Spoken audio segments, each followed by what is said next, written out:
Good afternoon, ladies and gentlemen. I am Charles Holmgren. I'd like to welcome you to the Utah Board of Water Resources Board meeting. It is June 29th, 2023. We are at the Department of Natural Resources Auditorium, 1594 West North Temple in Salt Lake City. You can view us online at youtube.com live LF142-AR5JQ. I believe that's correct. Yep. All right.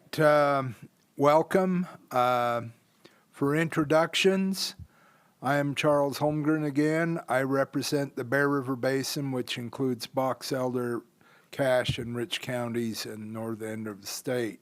To my left, I'll let Mr. Ibsen introduce himself, and then Mr. Crozier. My name's Blaine Ibsen. I represent the Sevier River District. Randy Crozier, Green River District. And we have online with us Dana Van Horn. Dana, would you like to introduce yourself and who you represent? My name is Dana Van Horn, and I represent the Upper Colorado River District. Thank you, Dana. And we have our illustrious chairwoman, Juliet Tennert, is with us. Juliet, will you please introduce yourself? Yes, hi, Juliet Tennant representing Salt Lake and Tooele, and just extending my deep, deep gratitude to board member Holmgren and vice chair for taking on the chair leadership role while I'm actually up in the Logan area. So really appreciative of the option to participate virtually, and so thanks to the team for making that work, and then also to our vice chair for taking chair duties. Glad to be here. And we're really grateful to have Juliet with us this afternoon. And we will turn to Mr. Spencer Jones. If you will introduce yourself, Spencer, and who you represent. We have no sound, Spence. He's muted. This is Spencer Jones, and I represent the Lower Colorado Basin. Thank you. That represents the Utah Board of Water Resources. We'll turn to Director Candace Hossenjager, and she would like to make introductions. Thank you, Mr. Vice Chair. With us today, we have Joel Williams, Shalane DeBernardi, Marisa Egbert, Ben Marett, Ani Merrill, Russell Hadley, Tom Cox, Laura Haskell. Marty Bushman was here earlier, but I don't see him. We also have Shannon Clow, who's taking minutes. Thank you, Shannon. Randy Staker, and our awesome AV crew behind the curtain, Carmen McDonald, Seth Majors, and Matt Morgan for making this all possible. So thank you. Thank you, Madam Director. Moving forward into our agenda this afternoon, our first agenda item is the approval of the board meeting minutes of our previous board meeting. Mr. Chair, Vice Chair, I'd like to make a motion to approve the minutes. I gave Shannon a few minor changes, and there were some small things we talked about in our briefing meeting. But with those changes incorporated, I make a motion that we approve the minutes. Second. Moved and seconded to approve the... It's been moved and seconded to approve the previous board meeting minutes. All in favor of the motion, say aye. Aye. Aye. And I don't know, Madam Director, if we need to have roll call vote for the online participants. Yes, I'm happy to do a roll call vote just for the online participants. Well, or we can do it for everyone, if that's going to be more comfortable. So I'll call for a vote for approval of those minutes. Mr. Crozier? Or, well, Director. Do you want Go me to ahead, do it? Director. You Okay. call for the vote. Board Member Ibsen, I vote aye. Board Member Crozier, Aye. Chair Tennant, Aye. Board Member Jones Aye. and Board Member Van Horn. Aye. The approval of the minutes is unanimous, and they are accepted. Thank you for those motions, seconds, and votes. Our next agenda item is a water supply update, and we will ask Laura Haskell from the Division of Water Resources to make a presentation to the board and the public.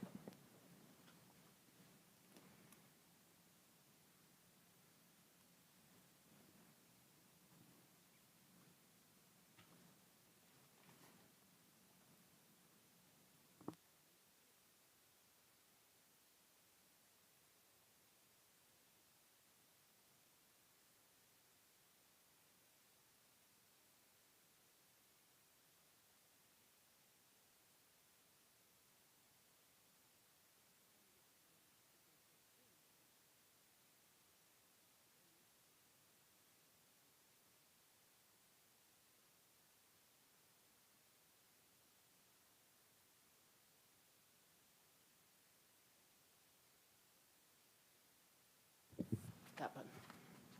Are we sharing online with the, all right. My name is Laura Haskell. I'm going to give a short update on the water supply status. Just an update on the drought situation. We have seen huge improvements in the last year. We went from over 80% of the state in extreme or exceptional drought, the two worst categories, to about 10% in just a moderate drought. The yellow that you see there is dry conditions that are kind of emerging drought or receding drought, and they are not actually considered a drought condition. So just that tan is considered into drought. So very small percentage of the state now is in drought because of the last year and all the precipitation that we received over the winter. Reservoir levels have also shown huge increases. We have increased over 25% since May 1st with our spring runoff. The statewide average is currently 86% of capacity, which is 14% above the median that we would typically see this time of year. Yuba is having some construction done on their spillways, so they are at that capacity due to some construction work more than just available water. Stream flow, our streams have mostly peaked, so we are still seeing 10% flowing above the 90th percentile, and about half are flowing between the 76th to 90th percentile, which is that above normal blue category on this map here. And then green is the normal. So very few are flowing low. Most are still flowing high for this time of year and this date. So still seeing some high flows, but not into the flood stage at this point. Great Salt Lake, this is the last several years of elevations. The red top one is 2020, the orange is 2021, the green is 2022, and then we see the blue is the current year. And we are, we have seen significant improvements, which we haven't seen for the past several years. We are leveling off a little bit with that elevation, and this does include the berm modifications, so that this is just the south arm elevation that has come up about 5 feet. The north arm has come up, but not nearly as much. It's only come up about 0.8 of a foot because of those berm modifications. Just showing kind of where we've been over the last few years. This is a chart put together by NRCS that is precipitation over the last 3 years on the left-hand columns, and then it shows what normal is, and then in the very right-hand column you can see the change that occurred because of the precipitation in the 2023 snowpack, and the difference of how much deficit we were over those several years of drought, and then how much that improvement we saw because of the snowpack. There were a couple of basins that didn't do quite as well, the Raft and the Escalante, but they still showed significant improvements. Many came completely out of, if you were just doing the math, they would have come completely out of drought with the deficit of precipitation that they had. And then the last thing is temperature. Again, looking at the last couple of years of how many days we had over 95 degrees, and wondering if I can get rid of that. There's a bar across the bottom, but you can see how many at these different locations around the state. These are National Weather Service stations. There are a lot of days that were hot the last few years. It was, in addition to being dry, it was also hot that added to the evaporation and the water use. But in 2023 so far, we have been cooler than normal around the state. That's what those blue colors indicate. The whole state has been cooler than normal. And so we have had less evaporation and less loss to ET, and hopefully less loss to use as well. So that's all I had, if there are any questions. Sure, Laura. I guess a couple questions I have. Is there anything identified to date as the acre feet of water that have gone into the Great Salt Lake and or Lake Powell, or is that yet to be calculated? We would have a record of what has gone into Lake Powell and likely Great Salt Lake as well, but I don't have those numbers with me. Okay. One minor observation, personal observation. I was talking to a gentleman last night, and he was indicating to me that to date this year, this comes from a corn seed salesman, and he indicated that we've had more growing degree days this year than we had last year. So that may be an indication of what the weather's like in 2023, although nothing's gone above 95 degrees yet. It's still been favorable for plant growth. So, questions from the board for Laura Haskell? Any of the board members online, would you have any questions of Laura? The audience? Spencer have has any? none. Yes, Spencer. Oh, I just have none. Oh, okay. Thank you for that comment, Spence. Any questions from the audience for Laura Haskell on her water report? Thank you, Laura. Appreciate your information to the board.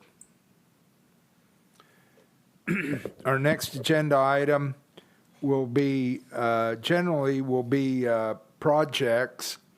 But before we get into the projects, we've asked Maurice Egbert to give an explanation about some additional funding that the legislature has made available to the Board of Water Resources for distribution under the Water Conservation Plan. So, Marisa, if you would have time to come forward and give us a little background.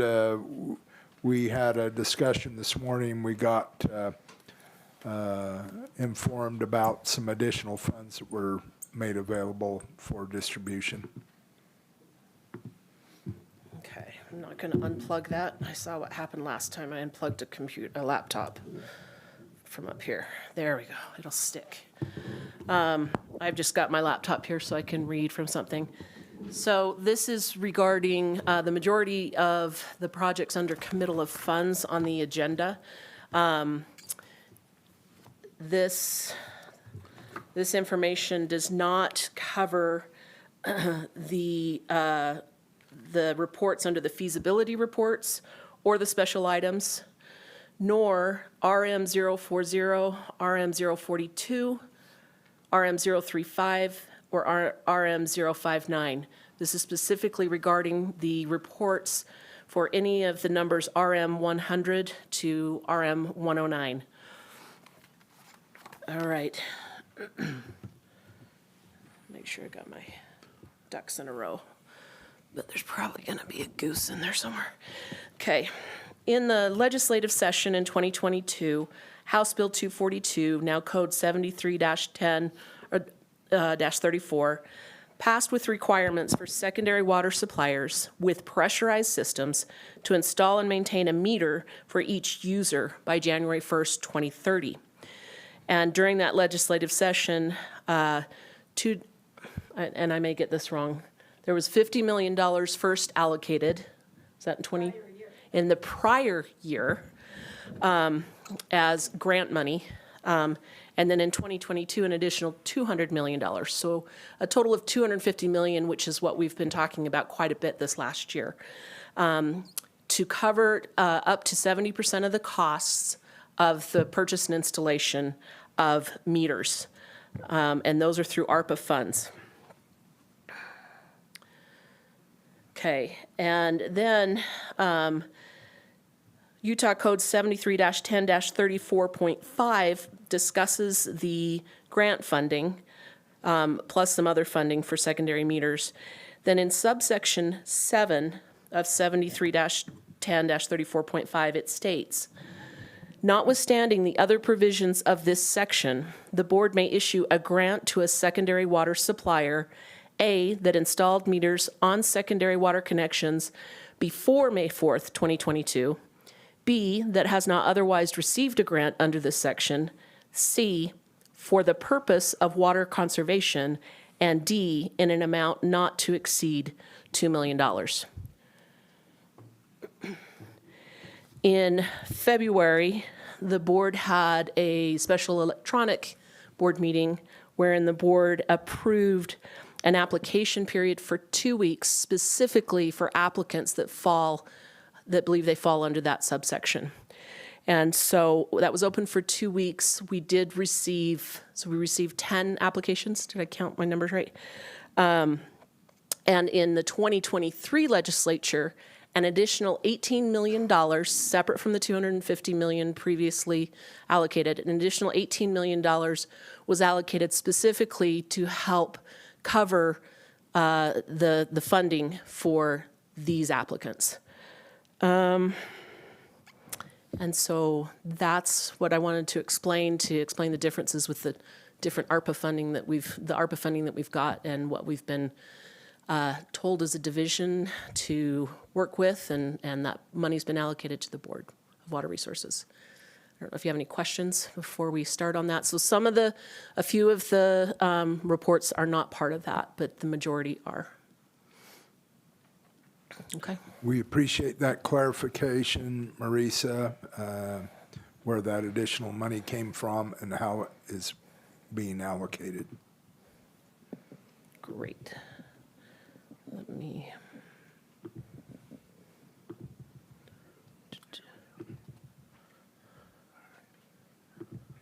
All right, my friend. Where'd it go?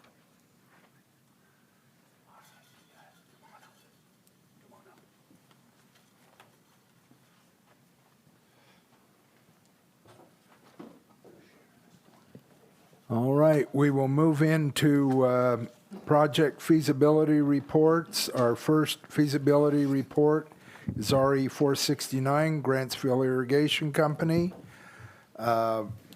We have with us this afternoon Eugene Marshall, President of Grantsville Irrigation Company, Mr. Judd Lawrence from Grantsville Irrigation Company, board member, and Sonny Titmus, Secretary of Grantsville Irrigation Company. So welcome, gentlemen, and we will ask Russell Hadley to make a presentation of your project. Okay, Mr. Chairman, Madam Chairman, members of the board. Proposed project is located mostly in Grantsville City and Tooele County. The applicant serves secondary water to 1,835 agricultural acres and 2,136 lawn and garden water connections. Water is obtained from several creeks, stored in Grantsville Reservoir, which has a capacity of 3,500 acre-feet, and a small 25-acre-foot head pond, and distributed through pipelines size 4 to 24 inches. There are 2 pressure zones in the system, as shown on the map: a high-pressure east side zone and a low-pressure west side zone. The applicant is currently repaying 2 projects to the board: a 1983 project to construct Grantsville Reservoir and related transmission lines. They're currently paying $269,000 at 0% interest on that application project, and a 2001 project to replace 4,000 feet of transmission line. Payments are being made of $12,000 a year at 0% interest on that project. Final payments for those 2 projects are due in 2054, which is 31 years from now. The applicant's high-pressure zone necessitates numerous pressure reducer valves, which are PRVs. 3 of those PRV stations have had numerous maintenance and performance problems. When the PRV's hydraulically activated valves stick, farm risers and lines have blown. When the PRV at the top of the system sticks, it causes a chain reaction on the lower PRVs. This can cause pressure spikes of up to 300 psi on the lower elevation pipes and PRVs. One of the lower PRV stations, PRV number 3, blew out from a pressure spike and nearly flooded a few homes downstream. The applicant is very concerned that if one of the larger transmission lines running through the subdivisions were to blow out, significant damage would occur. There are also safety concerns about working in the underground concrete vaults. Space is limited inside the vaults to make repairs, and the weight of the various valve parts make it difficult to safely remove and replace them. One of the vaults is so small that 2 people can't fit in the vault at the same time. The applicant's system operator rebuilds all the problematic PRVs every 2 years during the off-season. However, that alone has not been enough to ensure that the valves stop malfunctioning. Okay, I got a little slideshow for you. Okay, first of all, Grantsville has been one of the first people I ever dealt with that has already metering their secondary system. They've been doing this for about 20 years now. We've got a sample of a typical setup in their office there for everyone to see of the metering and the telemetry and the filter on each of their meters. Okay, here's PRV number 1. We got the company folks standing around as the vault is open. Here's it's a big one.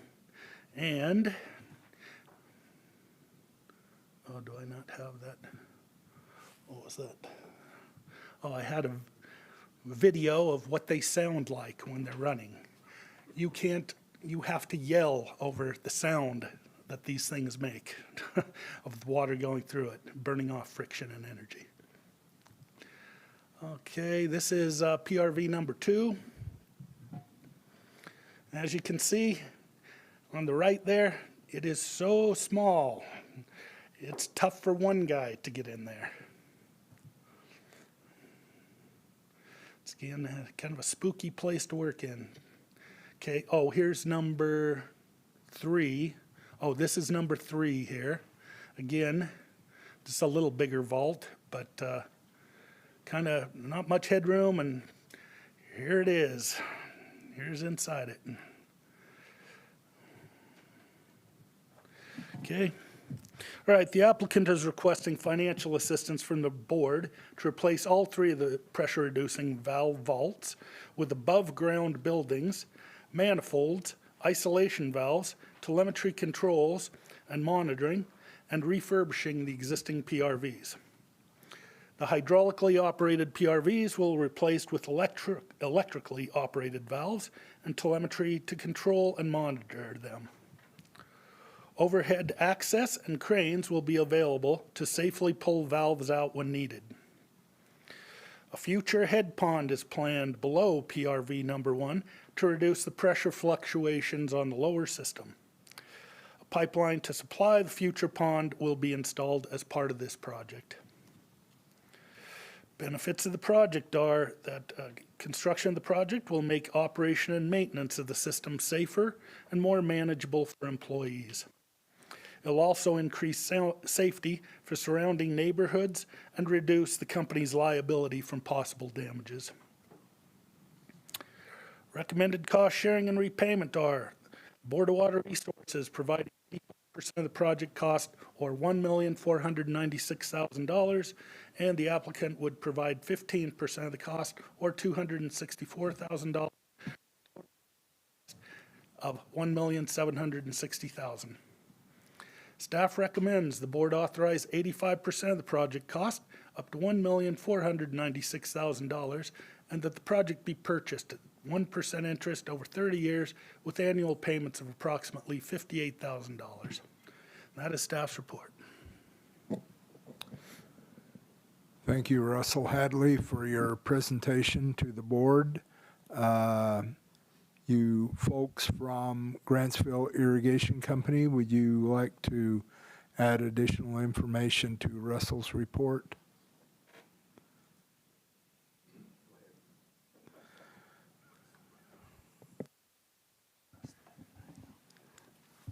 I think part of the biggest problem we have with this system the way it is now is it was designed for almost virtually agricultural. And since that time, we have expanded the residential portion to where it's more than half of the use now, isn't that right? Yeah. A lot of our lines that ran through fields and were surrounded by other fields now run through subdivisions, or they have a subdivision downhill from them. The piping was put in 84, 85.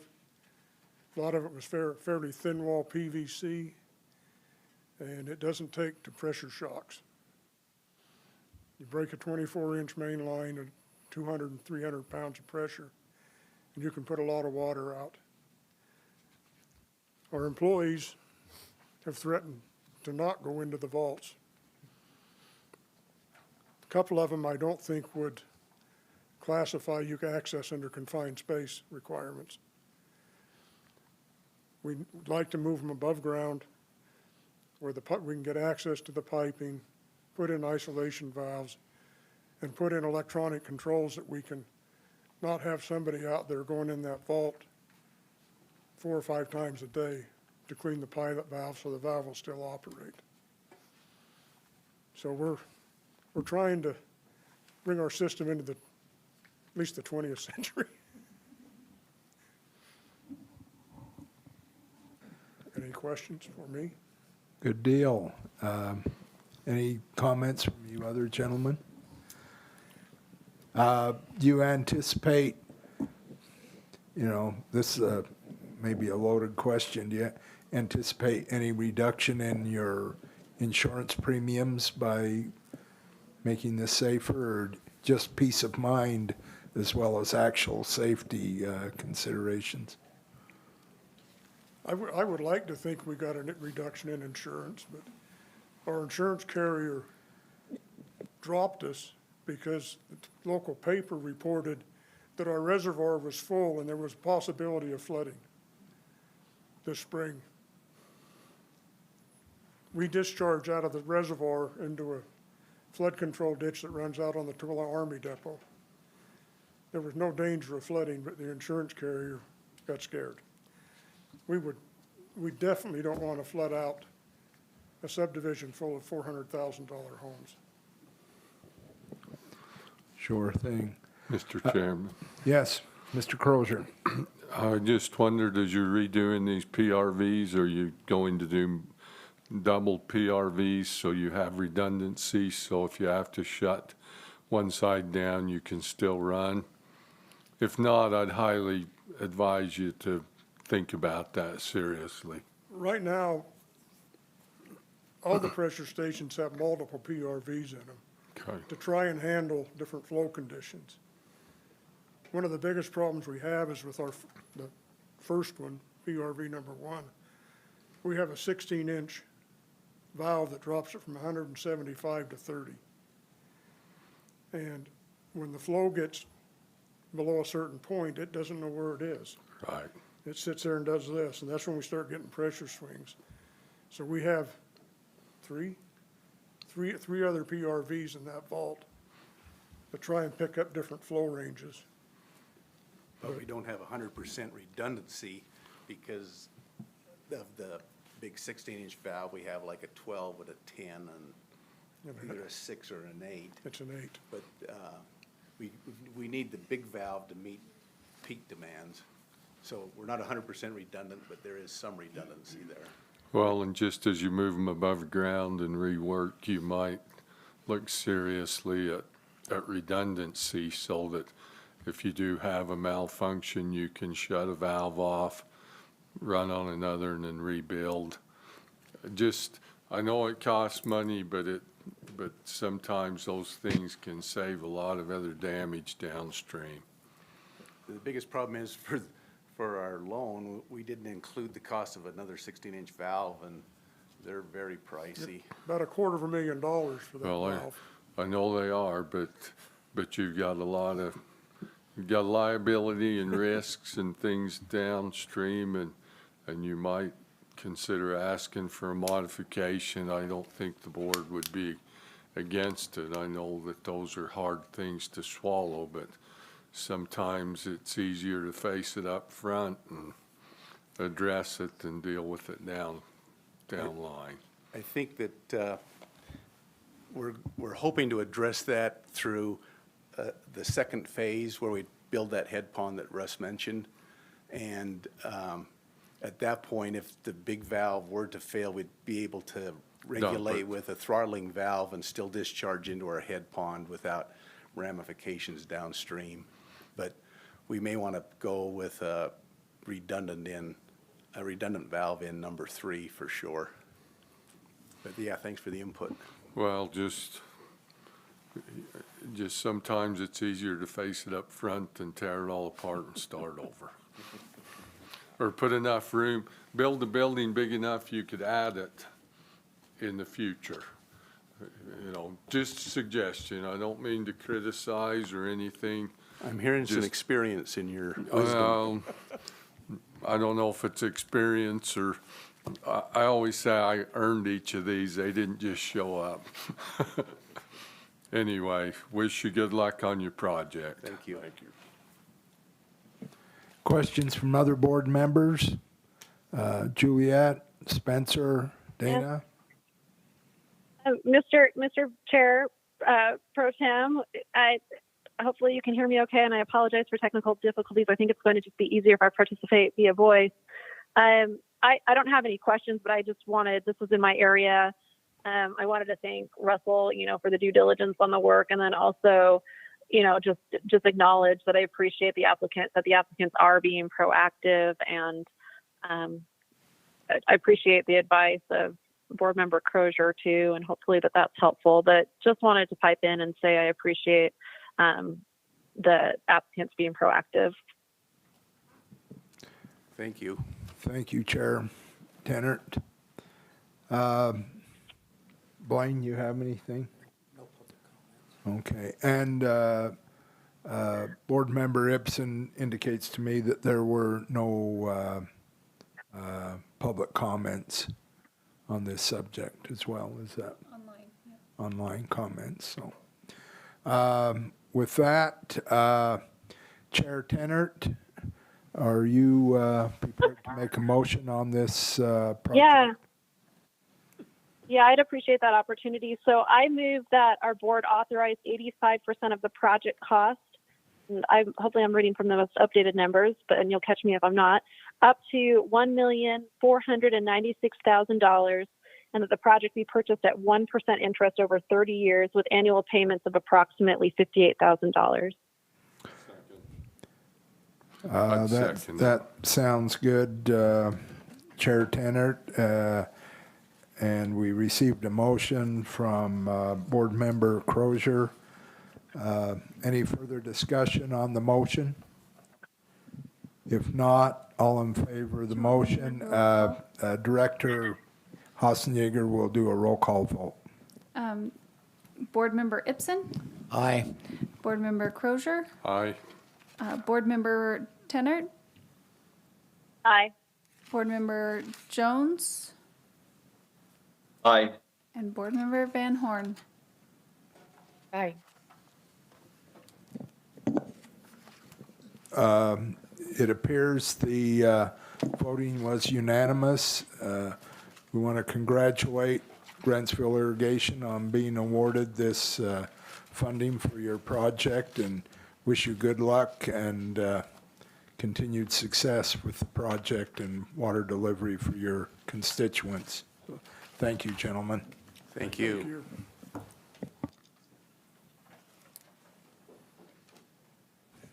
Our next agenda item will be RM040 Coalville City.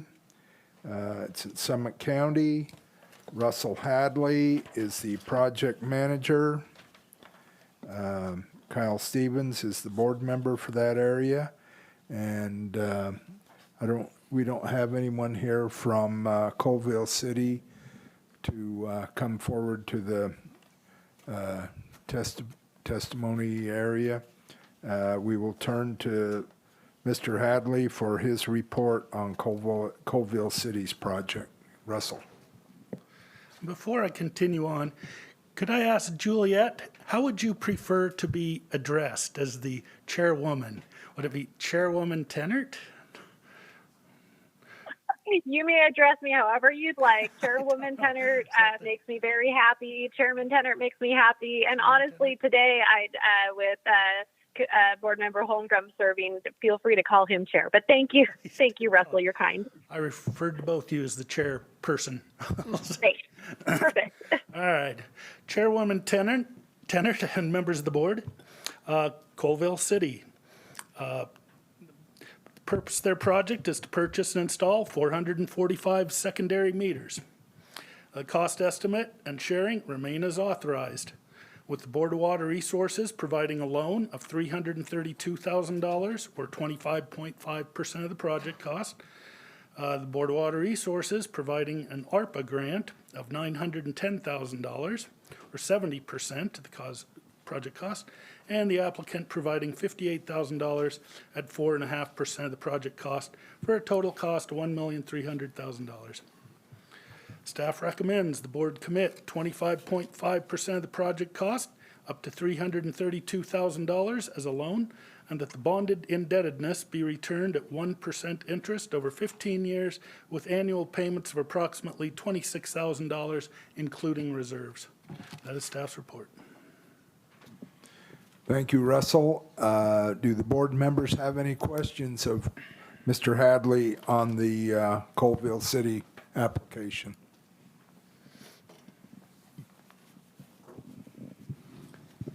Any board member online have a question for Russell Hadley? Seeing none, I don't know that I assigned a, okay, all right. Before you automate, just a generic, there were no public comments on any of these, just get that out of the way. Okay.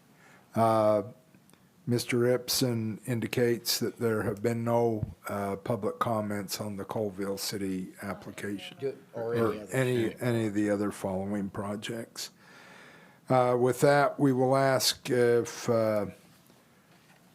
Chair Member Blaine Ibsen will make a motion to the Coalville City application. Mr. Vice Chair, I'd like to make a motion that the board commit 25.5% of the project cost up to $332,000 as a loan, and that the bonded indebtedness be returned at 1% interest over 15 years with annual payments of approximately $26,000, including reserves. I'd second that, Mr. Chairman. All right, Mr. Crozier seconds Mr. Ibsen's motion. Any further discussion on the motion from other board members? Hearing none, Director will conduct a vote. Board Member Ibsen, Aye. Board Member Crozier, Aye. Chair Tenert, Aye. Board Member Jones, Aye. and Board Member Van Horn. Aye. Thank you for your votes. It appears the voting was unanimous on the Coalville City application. Our next application comes from Hooper Irrigation Company. And again, we will ask Mr. Russell Hadley to make a presentation for RM042 from the Conservation and Development Fund. Russell. Chair Tenert and members of the board. Okay, the proposed project is located in around Hooper and the Taylor area in Davis County. The purpose of the project is to purchase and install 1,010 secondary meters. The applicant estimates that approximately 852 acre-feet will be conserved by installation of the meters. Cost estimate and sharing remain as authorized, with the Board of Water Resources providing $798,000, or 25.5% of the project cost as a loan. Board of Water Resources providing an ARPA grant of $2,191,000, or 70% of the project cost as a grant, and the applicant providing $141,000, or 4.5% of the project cost of their own funds, with a total project cost of $3,130,000. Staff recommends the board commit 25.5% of the project cost, up to $798,000, and the project be purchased at 1% interest over 15 years, with annual payments of approximately $57,600. That is staff's report. Thank you, Russell. Do the board members have any questions for Russell at this time on the Hooper Irrigation Company application? Hearing none, Dana Van Horn has volunteered to make a motion on the Hooper Irrigation application. Dana, if you will, please. Thank you. I'd like to make a motion that the board commit 25.5% of the project cost, up to $798,000, and that the project be purchased at 1% interest over 15 years with annual payments of approximately $57,600. Is there a second to the motion?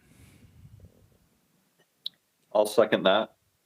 Spencer Jones seconds the motion.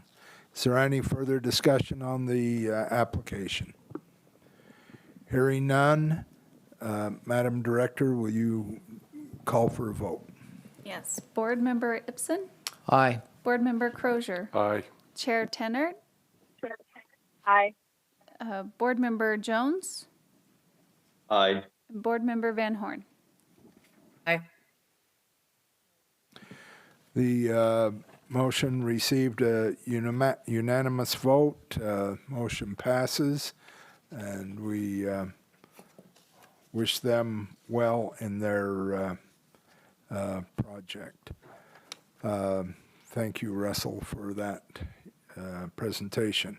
Our next presentation is Tremonton City, project number RM102. If you folks from Tremonton City would like to come forward to testify to the board, we would appreciate that. And prior, we have with us today Mayor Lyle Holmgren, and we have Public Works Director Paul Fulgham. And both of these gentlemen I'm very familiar with, and so I will recuse myself from any participation in motions or voting today on this subject. So, and we will turn the time over to Russell Hadley for his presentation of the Tremonton City application. Okay. Chair Tenert, members of the board. This project is located in Tremonton City in Box Elder County. Okay, the applicant began installing meters on their pressurized secondary system in 2018. The applicant has about 1,205 secondary connections. All the connections are metered. The average lot size is 0.45 acres with about 0.23 acres irrigated. The applicant is requesting funding to install approximately 22,000 feet of 6-inch and 8-inch pipeline and appurtenances such as laterals, meters, an additional pump, telemetry work, and electrical work on the city's existing secondary irrigation system. The project will add an additional 280 residential connections, the city cemetery, an elementary school, and a church to the secondary system. By adding existing culinary residential connections to the secondary irrigation system, the applicant expects to conserve about 5 acre-feet of water annually upon completion of the project. They expect this result because the pressurized secondary system only delivers water from May 1st to October 1st. Thus, customers cannot irrigate outside that time frame. Construction is expected to begin in spring of 2024 and be completed by fall of 2024. Engineering services are being provided by Jones & Associates Consulting Engineers. The estimated cost of the project is $2,122,000, and the recommended cost sharing is as follows. $2 million provided by the board as a grant, water conservation grant, and the applicant will provide the other $122,000. Staff recommends the board authorize and commit $2 million as a water conservation grant. And that is staff's report. Thank you, Russell, for your report. Mayor Holmgren and Public Works Director Fulgham, do you have comments you'd like to present to the board?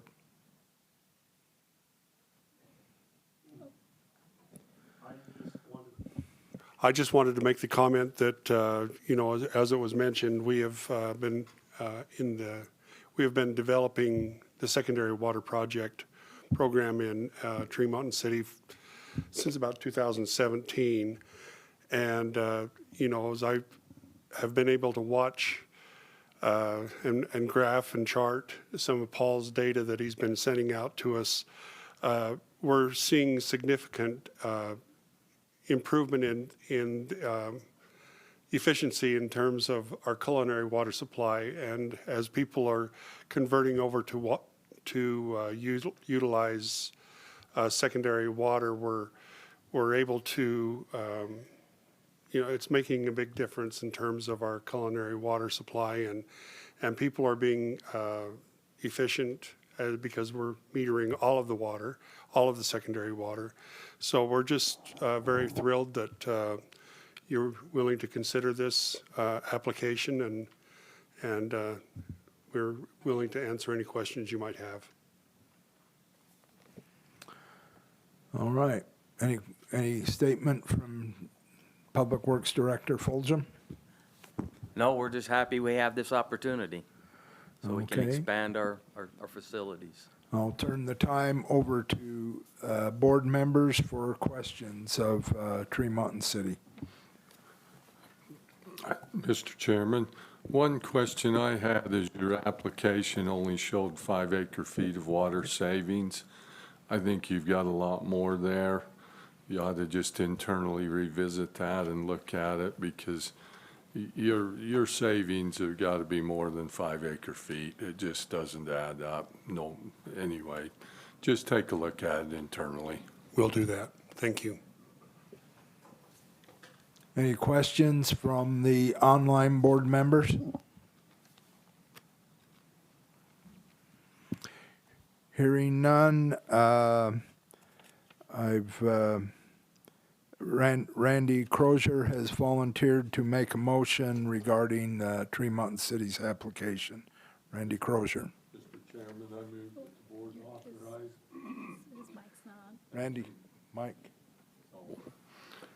Mr. Chairman, I move that the board authorize and commit $2 million as water conservation grant The board will reimburse 100% of the eligible costs up to $2 million.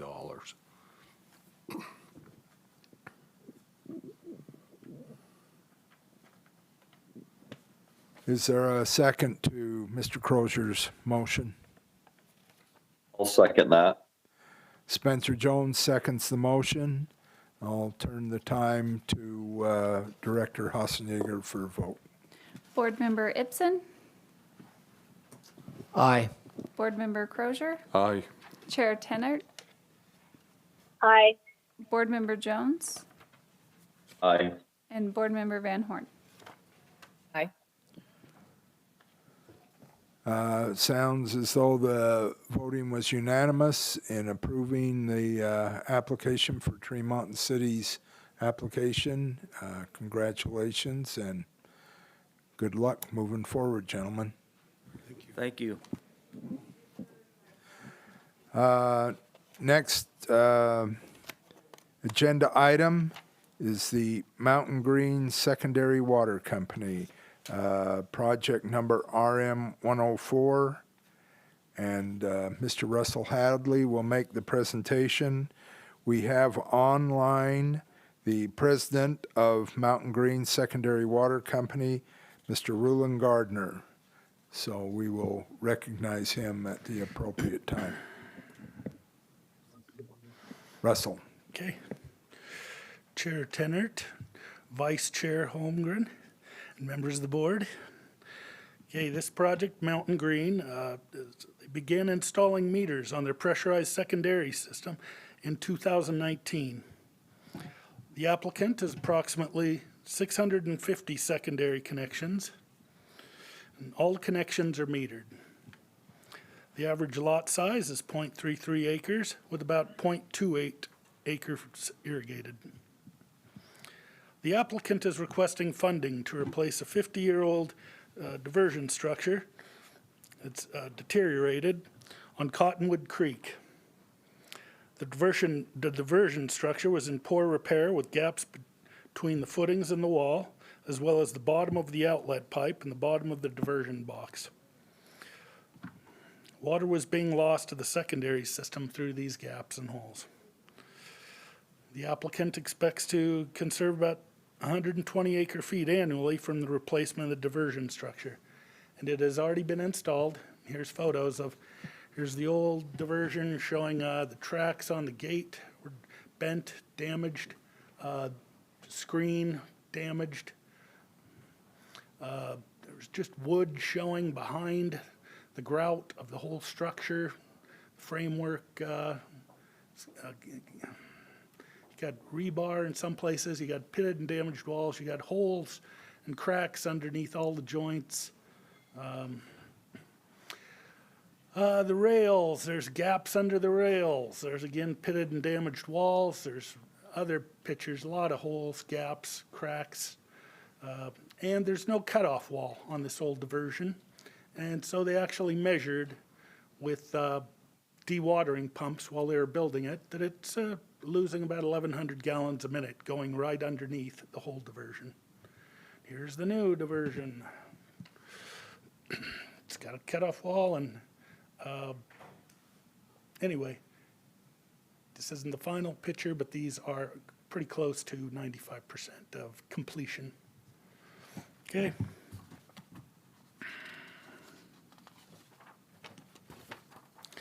Okay, the estimated cost of the project is $301,000. The recommended cost sharing is as follows. The Board of Water Resources providing a water conservation grant of $301,000. Staff recommends the board authorize and commit 100% of the project cost up to $301,000 as a water conservation grant. That is staff's report.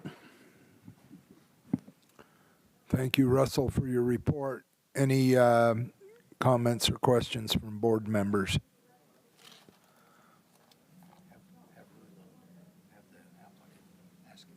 Oh, okay, right. Mr. Gardner, do you have any comments or additions you'd like to make to the application? No, I think the technology has improved over the past 50 years, and we think a new diversion dam will work to save and conserve a lot of water. So thank you. You're welcome. Board in briefing meeting had some considerable discussion regarding the time frame of this project, when it was applied and when it was funded, and we received satisfactory information. Shalane DeBernardi may have something to add to that. Well, I was asked to make the same statement here in the board meeting, just to make it official before you act. The fact that this project was completed in February, and typically the board does not fund projects that are already completed. However, there was some discussion and explanation on staff's part that the only reason that we brought this to you now is because of the delay in our coming up with the process, and of course the funds simply being allocated this year. But the law that was passed allowing for some funding for those who had done meters in the past prior to it being law could apply, and the board may grant up to $2 million for another water conservation project. That was passed during the 2022 legislative session. So I just wanted to clarify that Rulin and the Mountain Green Secondary Company did contact me during our very first ARPA application period in April of 22, seeking how they could request these grant funds. And we just kept delaying, saying, we don't know. We don't know. We haven't worked on that process yet. We're working on the secondary meters. Now we've had the time to get this done, and the funds were appropriated this year. So that's why we're bringing it to you. And so they may have finished their project before we brought it to you, but we knew that this was something they were working on, and that's why we're comfortable recommending that you fund it now. And this work needs to be a seasonal work. So it maybe got the cart in front of the horse, but it's hard to do it once the water starts running. So thank you. Thank you for that comment. And any questions from board members for Assistant Director DeBernardi? I just wanted to put I think I was the one who initially raised the question, and then Spencer followed up on it. Typically, the board does not fund projects which are complete. And so that was a red flag that, as I was going over the things that really jumped off the page to me, and I appreciate the explanation that Shalane gave us. That satisfied me. But I did have some pretty serious concerns about our practice is not to go fund projects after they're already completed. So appreciate that, Shalane. All right. Any other comments from board members online or in person? If not, Spencer Jones has volunteered to make a motion on the application. Mr. Jones. I'd like to make a motion that the board authorize and commit 100% of the project cost up to $301,000 as a water conservation grant. I'd second that, Mr. Chairman. Randy Crozier seconds the motion. Any further discussion? If not, we'll turn the voting over to Director Hassenjäger. Board Member Ibsen? Aye. Board Member Crozier? Aye. Chair Tennert? Aye. Board Member Jones? Aye. And Board Member Van Horn? Aye. Thank you for your votes. The voting appears to be unanimous, and we approve the application for Mountain Green Secondary Water Company. Thank you, Mr. Gardner, for your participation, and thank you, Russell Hadley, for your presentation. Thank you. Thank you, members of the board. Okay, our next agenda item is Mapleton City, project number RM101. And we have with us today, I have information for Mr. Rob Hunter, Public Works Director and City Engineer for Mapleton City, and Katie Jackson, Civil Engineer for Hanson, Allen, and Luce. Katie Jacobson. Jacobson. Yeah, it says Jacobson right there. My apologies, Katie. We will turn to Ani Baynard for her presentation of the application for Mapleton City. On. Good afternoon, Madam Chairwoman and members of the board. Mapleton City began installing meters prior to 2018. They have approximately 1,530 secondary connections that are fully metered. The applicant is requesting funding to convey water from Serviceberry Springs, Dunham Springs, and unnamed springs to Mapleton's Canyon storage tanks. The project includes the installation of a 14-inch HDPE pipeline that will carry water previously conveyed through an open unlined channel in Maple Canyon. By piping the unlined channel, less water will be lost to evaporation, seepage, and surrounding vegetation.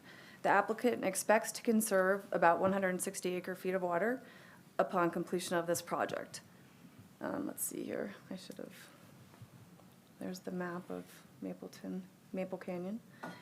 The cost of the project is $5,135,000, which $3,135,000 will be provided by the applicant.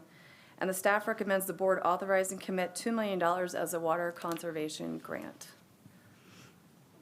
And that is staff's report. I know I Thank you, Ani. summarized the project, so if you have anything to add, feel free. Yes, Rob or Katie? Oh, there we go. This used to be the main source of water actually for Mapleton City back in the day, and over time the spring silted in. Less of it made it into the pipes that came down into our system and then went through the open channel. Until a few years ago, we had to totally shut it off because it was so little and had been degraded so much that there were it had gotten contaminated, and we haven't been able to use it for the last few years. So this project will allow us to, as was talked about, install new pipe, get everything fixed up, resurface or rehab the springs, and get it all into our system. And besides the water savings from putting in new pipe and getting it down into our system, it actually will provide a pretty significant energy savings also, because it's up the canyon. It can feed our tanks without having to be pumped like our wells are. So, Katie, you have anything to add? No, I don't have any other comments. Okay, thank you. Questions from board members for the applicant? Any online board members have any questions for the applicant? If not, Blaine Ipson has volunteered to make a motion on behalf of Mapleton City. Mr. Ipson. I make a motion that the board authorize and commit $2 million as a water conservation grant. Is there a second to the motion? Second. Mr. Crozier seconds the motion. Any further discussion on the motion? If not, all in favor of the motion, I'll turn the voting over to Director Hassenegger.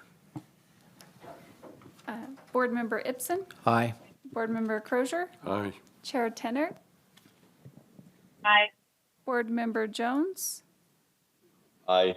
and Board Member Van Horn. Aye. Thank you for your votes. The voting appears to be unanimous. Motion carries, and good luck with your project, Mapleton City. Thank you for coming. Our next agenda item returns to Grantsville Irrigation Company, project number RM103. And we have familiar faces returning to the table. Mr. Eugene Marshall, President of the Canal Company, Mr. Judd Lawrence, Board Member of the Irrigation Company, and Sonny Titmus from the Irrigation Company. So gentlemen, if you, I'll turn the time to Ani Baynard, and she'll make her presentation on behalf of Grantsville Irrigation. Ani. Okay, well, Grantsville Irrigation Company began installing meters in 2001, around that time. They have approximately 2,136 secondary meters, which are all metered at this time. The applicant is requesting funding to repair and replace 2 diversion structures, North Willow and South Willow diversions, and to install, repair, and replace meters. The North Willow diversion is, they are just repairing that. They're replacing the main diversion wall. The South Willow diversion, they plan to replace the entire diversion structure. As far as the meter install, repair, and replacement, they have 225 meters that will be supplied to subdivisions where lots are plumbed for secondary water use. They have 125 meters approximately going in on minor subdivisions and rural lots. And there's 2 large institutional lots with large meters that they will be installing. The replacement part of it, they have 1,070 residential meters they plan to replace and include remote reading devices, so they're upgrading their system quite a bit, and then 2 large meters. And with the meter updates, the applicant can monitor customer use and shut off those connections where their allotment has been exceeded. The diversion structures are old, and the city indicates they have significant water losses to the system due to leaks and seepage. It is expected that about 55 acre-feet of water will be conserved upon completion of the meter installation, and about 175 acre-feet of water due to repair of the diversion structures. The total cost of the project will be approximately $2 million. Oops, I did that again. This is their project area. I'm sorry, I keep forgetting to advance the screen. So the project cost is $2,800,000, with $800,000 being provided by the applicant. And the board recommends, or the staff recommends the board authorize and commit $2 million as the water conservation grant.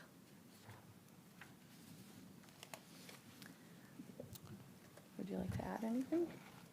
Gentlemen. I'd like to just clarify one thing on the North Willow diversion works that is included in this estimate. After hearing the issues at Mountain Green, we did construct part of the wall last year because we were losing a lot of water and the conditions were dry enough to where we could go in and construct that wall. So part of that work was done last summer and fall, and we still have a section that needs to be done this fall. So I just want to clarify that some of that work is past work. Appreciate that clarification very much. That conclude your comments? I think so. Any questions from the board for Grantsville Irrigation on this project? Any online comments from online board members? Hearing none, Chair Tenert, this is in your area, and if you are ready to make a motion on behalf of Grantsville Irrigation, please do so. Great. Yeah, that would be my pleasure. Thank you. So I move that our board authorize and commit $2 million as a water conservation grant for Grantsville Irrigation Company. Is there a second to the motion? I second the motion. Mr. Ibsen seconds the motion. Any further discussion? Hearing none, Madam Director, if you'd call for the vote. Board Member Ibsen? Aye. Board Member Crozier? Aye. Chair Tenert? Aye. Board Member Jones? Aye. And Board Member Van Horn? Aye. It appears the voting is unanimous and the motion passes. Congratulations, Grantsville Irrigation Company, and once again, wish you good luck with your projects, both of them. You're welcome. Okay, our next agenda item, whoops, I'm out of order here.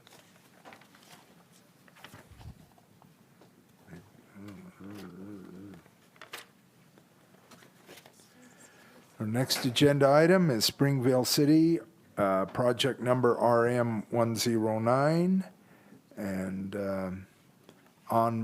Baynard is going to make the presentation for this application. Thank you, and I will make sure I advance the slides. So Springville City began installing meters in 2019. They have approximately 1,590 secondary connections, all which are metered. The applicant is requesting funding to pipe about 3,300 feet of the concrete-lined upper High-Line ditch with 24-inch diameter HDPE pipe. The concrete-lined ditch is deteriorating and cracking, causing seepage, joint slippage, and gaps. The applicant will also install an automatic meter reading system to remote read about 3,300 existing culinary meters. The applicant expects to conserve about 118 acre-feet of water that is lost to seepage and evaporation upon completion of the piping project. They expect to conserve additional water upon completion of the AMR system and will be able to detect leaks quickly. The total cost of the project is just under $2 million. The staff recommends the board authorize and commit 100% of the project cost up to $2 million as a water conservation grant. Thank you, Ann. We are favored with the attendance of Mr. Jake Nostrum, Assistant Public Works Director, and Mr. Troy Fitzgerald, City Administrator. So, gentlemen, do you have information you'd like to give to the board in addition to the presentation made by Ann Baynard? We appreciate the staff report and the detail contained therein. Mayor Matt Packard expresses his regret for not being here today. He was called out of town late last night. Springville City's been aggressive at conservation. As reported, our secondary system, our piped secondary system is metered. We have an aggressive tiered rate system in effect right now. So the project will be very helpful for us to reduce risk, as shown on the map. It's above rapidly changing farmland to expensive home area. In addition, it also will allow us to work both with our own funds and development funds to expand our secondary system significantly to provide service to thousands of additional lots. So we sincerely appreciate your consideration of our application. Thank you, Mr. Fitzgerald. Questions from board members for Springville City? Just one comment from your mapping that was just shown. Doesn't appear there's much agricultural left in your community. It looks pretty inhibiting to me. I'm sorry. My closest neighbor's a half mile, and it makes me appreciate where I live when I look at your mapping. That yellow encircled area was all farmlands when I started working for Springville just over 20 years ago. Amazing change in the community. I was shocked to see, from when I went to college at Utah Valley, it's not much left of what used to be a quite quiet, little enjoyable community. That's right. Some of us geezers are in culture shock in the last 30, 40 years. Any comments from online board members? If not, Dana Van Horn has volunteered to make a motion for Springville City's application. Dana, if you will, please. Thank you.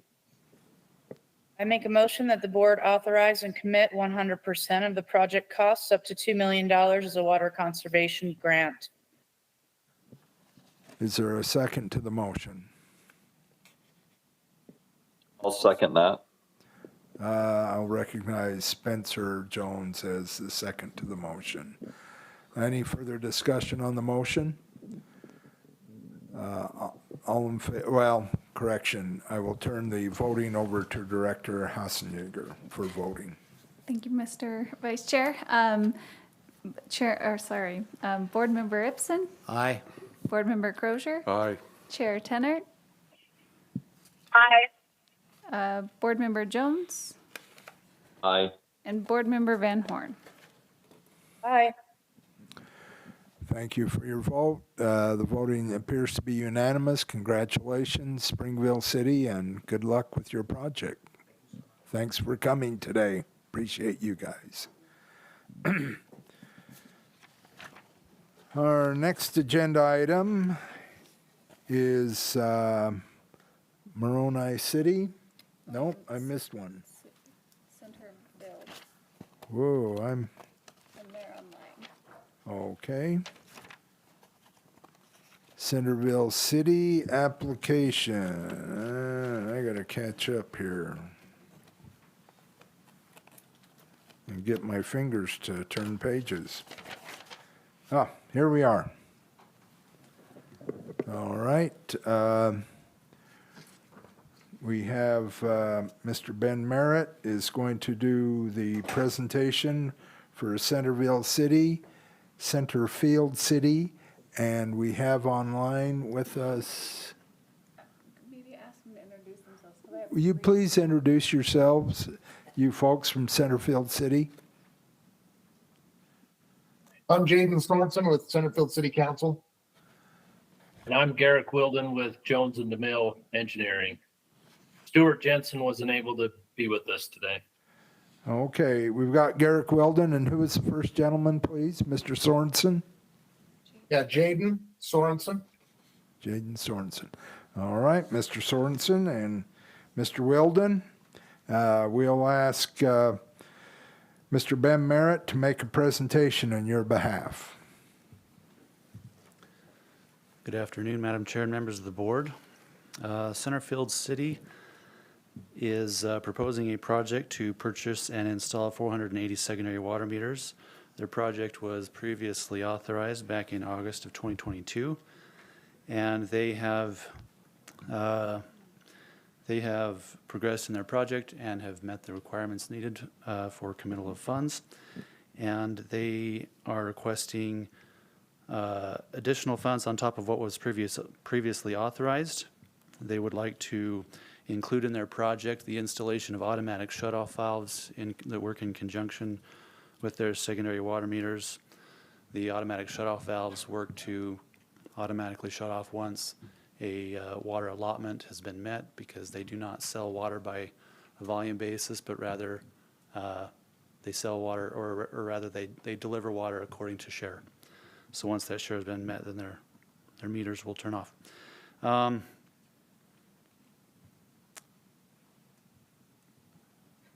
So the total project, the new total project cost is $1,780,000.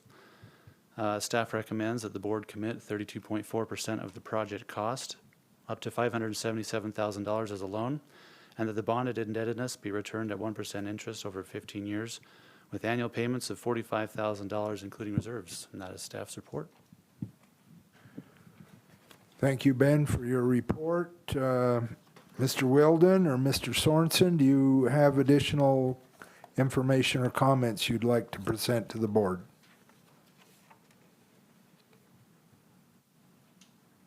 We just appreciate this opportunity. Well, you're welcome.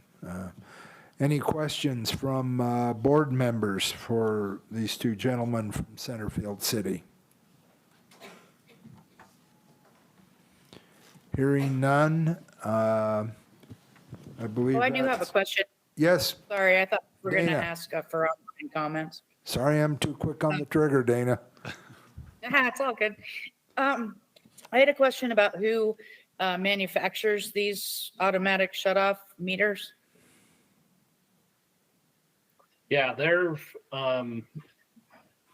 by a company called Smart Earth Technologies. And go ahead. And so we're working through through Peterson Plumbing. They're the supplier.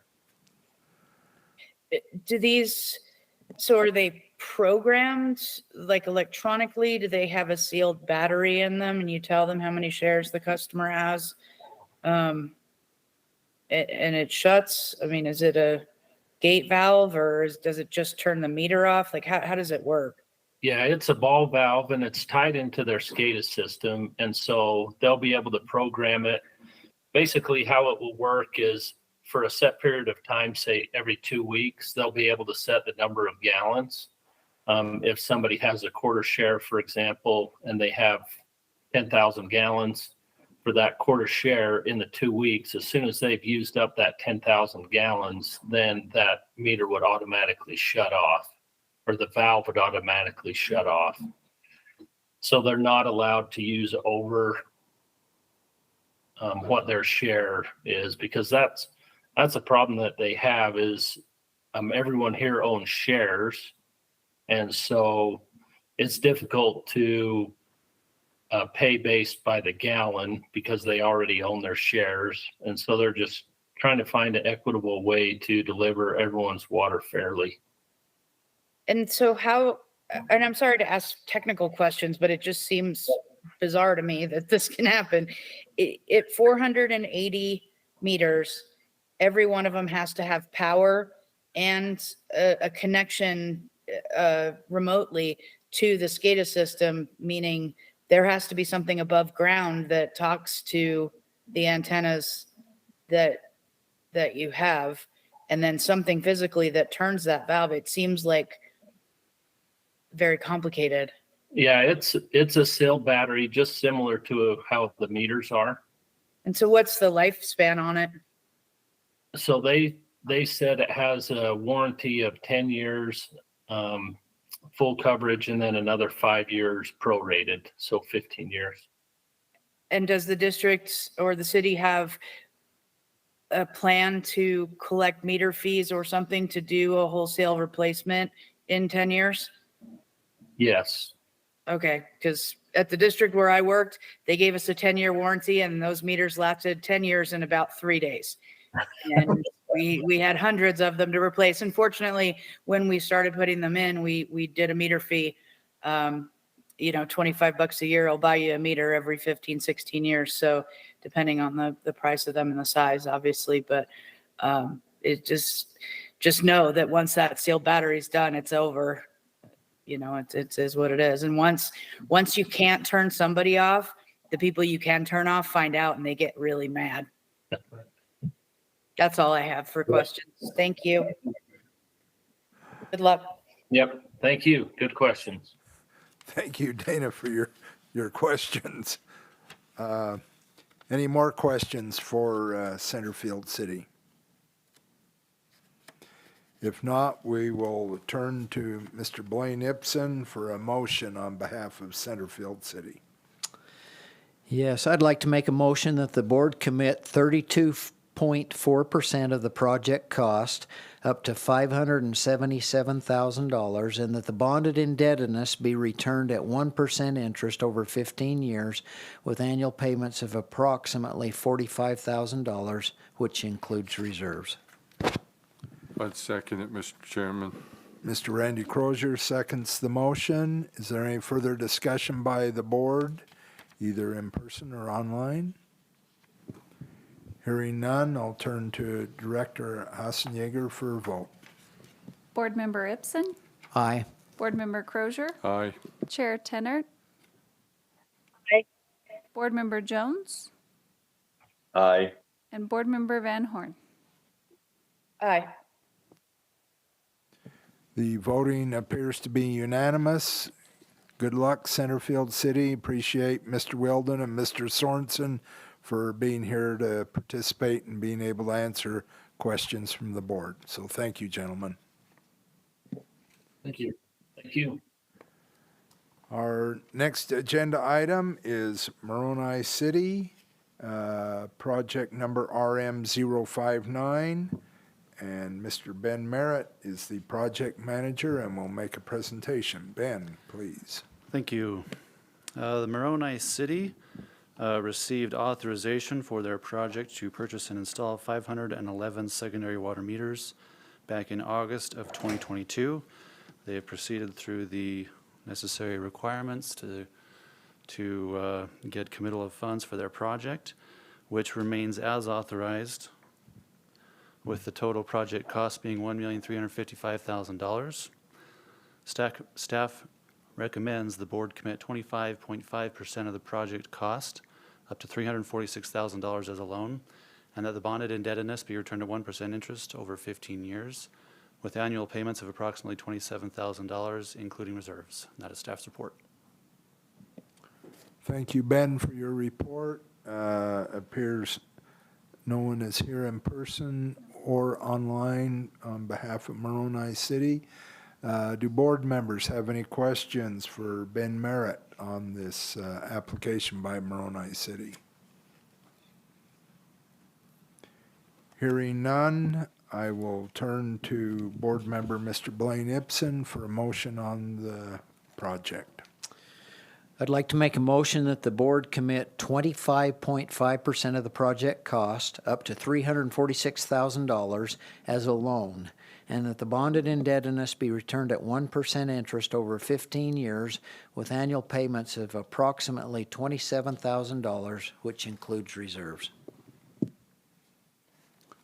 I'd second it. Mr. Randy Crozier seconds the motion. Is there any further discussion on the motion? Hearing none, I'll turn to Director Hassenjager for a vote. Board Member Ibsen? Aye. Board Member Crozier? Aye. Chair Tennert? Aye. Board Member Jones? Aye.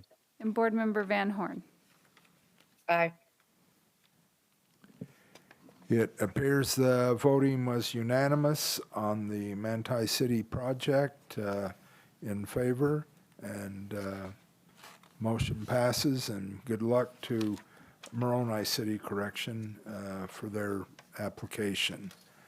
Thank you, Ben Marett, for that. Our next agenda item is Saratoga Springs City, project number RM 100. And we have Ben Marett is going to make the presentation. And with us today, we have Mr. George Latham, Assistant Public Works Director, and Mark Atencio, Project Manager from Hanson, Allen, and Luce. So welcome, gentlemen. Thanks. Appreciate you guys being here. So we'll turn the time to Ben Marett to make a presentation of your project. Thank you.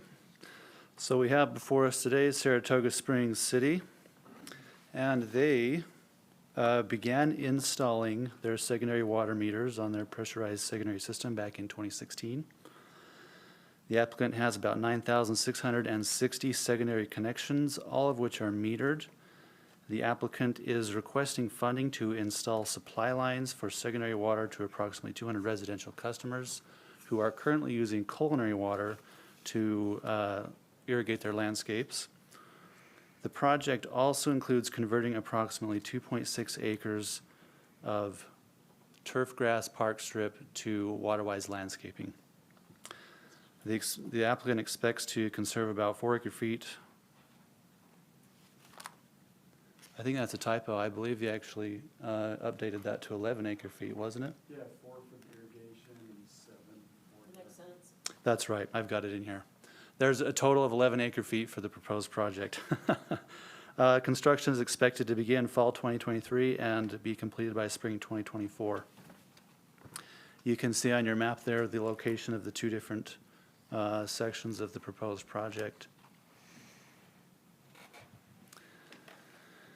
Staff recommends, or the total project cost is $2,607,000 for these two components, and staff recommends that the board authorize and commit $2 million as a water conservation grant. And that is staff's report. Thank you, Ben, for your report.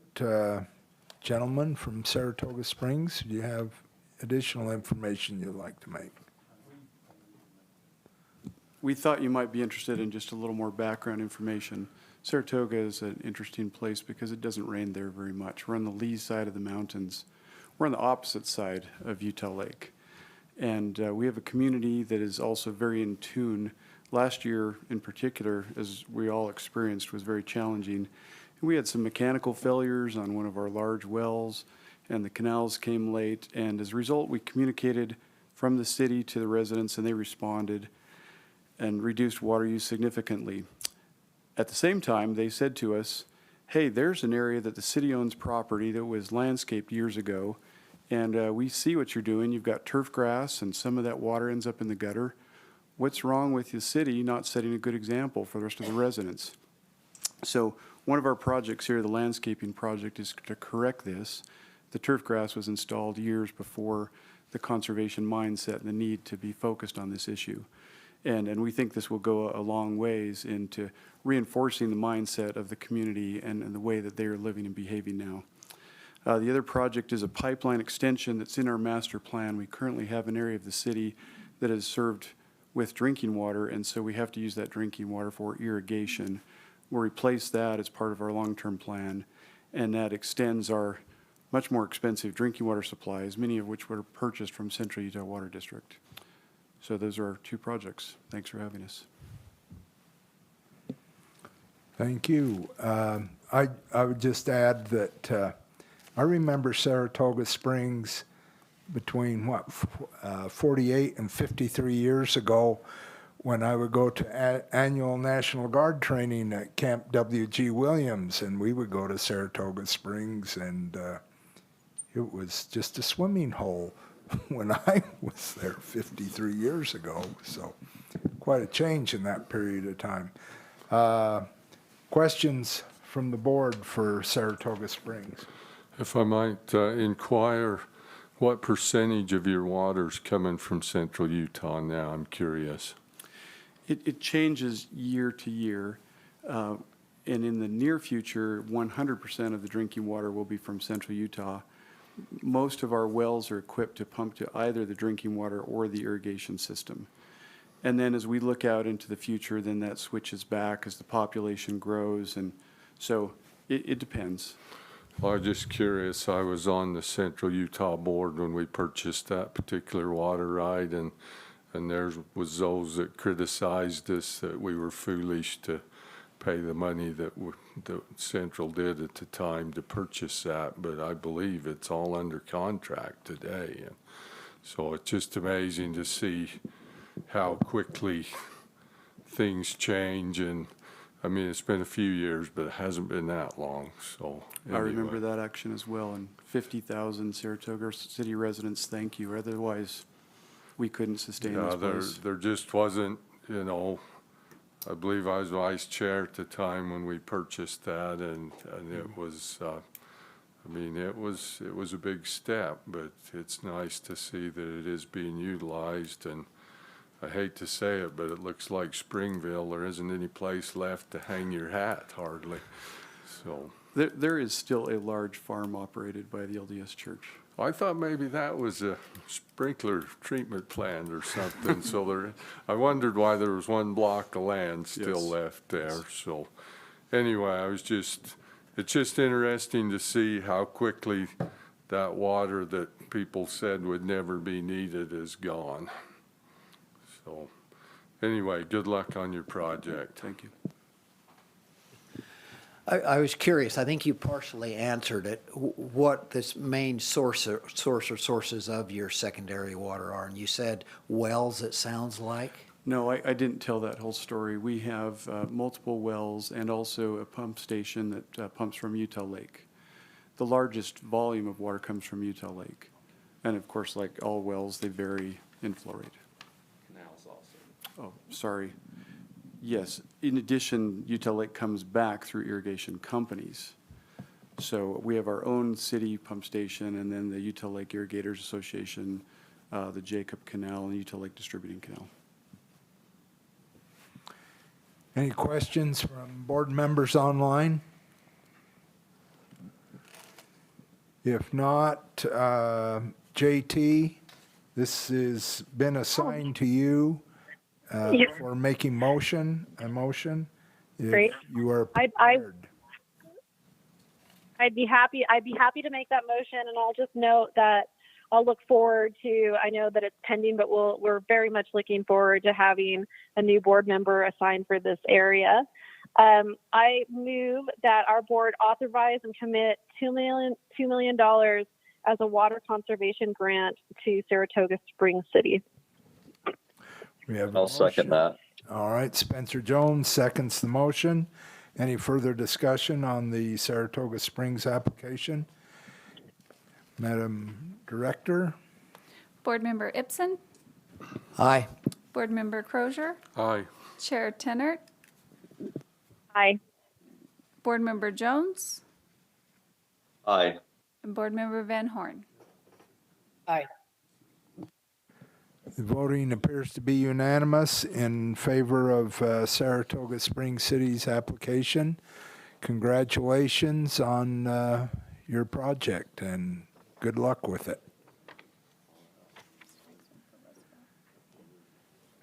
Okay. Our next application is for City of Roosevelt, project number RM106.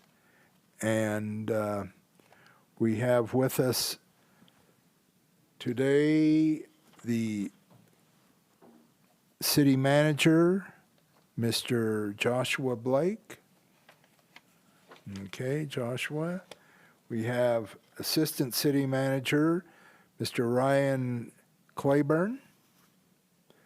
And we have with us project manager, Mr. Jeffrey Baker. And this application will be presented by Ben Marett. And Ben, if you will give us an overview of Roosevelt City's application.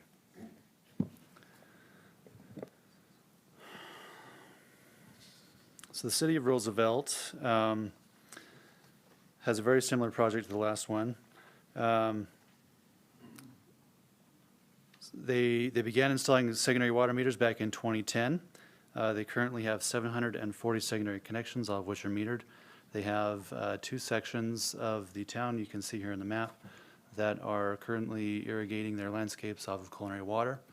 They would like to install some pipeline that will bring these 2 neighborhoods into their secondary water system.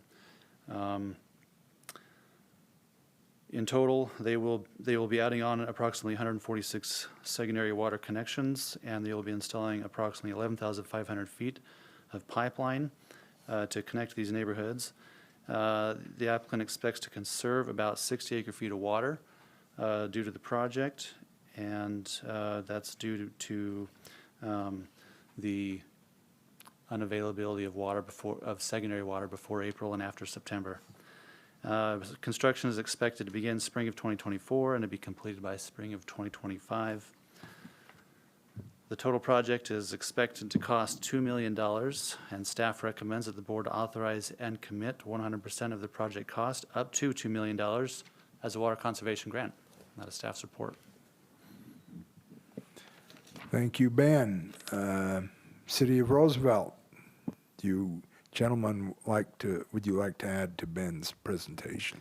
Yes, thank you, Ben. On behalf of Roosevelt City, first of all, we just want to say thank you and appreciate this opportunity to have our project come to you and hopefully get approved so we can conserve water for our future.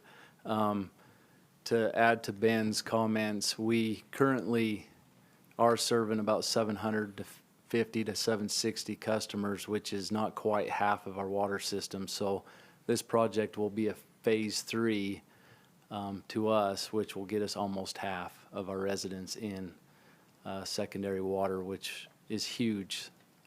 It'll conserve on our culinary water source. This year was interesting. We had struggles with one of our wells, and I did the math on the way here, and just this phase alone should take care of that one well. So much appreciated and pretty simple project. So thank you. Either of you other gentlemen have anything to add to the comments? We're good, huh? Okay. Any questions from board members in person or online for City of Roosevelt? Maybe just one comment. I was the manager of the district there when we developed that water out of Sandwash, and took me a lot of work working with the city council at that time to convince them that they would have need for that water in the future. So I think that, I hope in hindsight you don't regret it. So No, anyway, just a comment. thank you. Anybody online have a comment? Okay.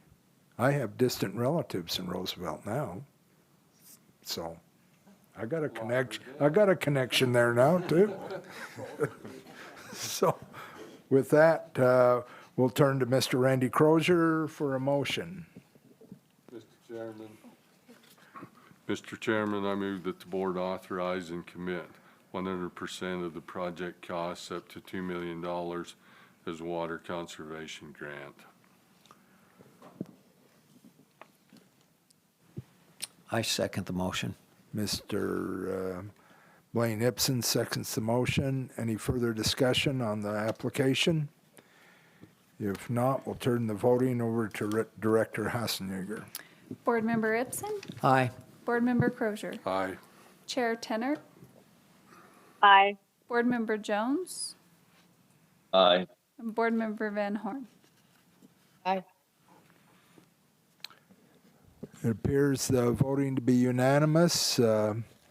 Congratulations to City of Roosevelt, and good luck with your future endeavors, and stay wet, but not too wet. Thank you. Our next application is Spanish Fork City, project number RM108. And Ben Marett will do the presentation. For Spanish Fork City, we have Mr. Paul Taylor, Assistant Water Division Manager. We have Mr. Chris Thompson, Public Works Director. And we have Mr. Brian Romrell, Engineer for Bowen and Collins and Associates. So welcome, gentlemen. And we will turn the time to Ben Marett to make a presentation for Spanish Fork City.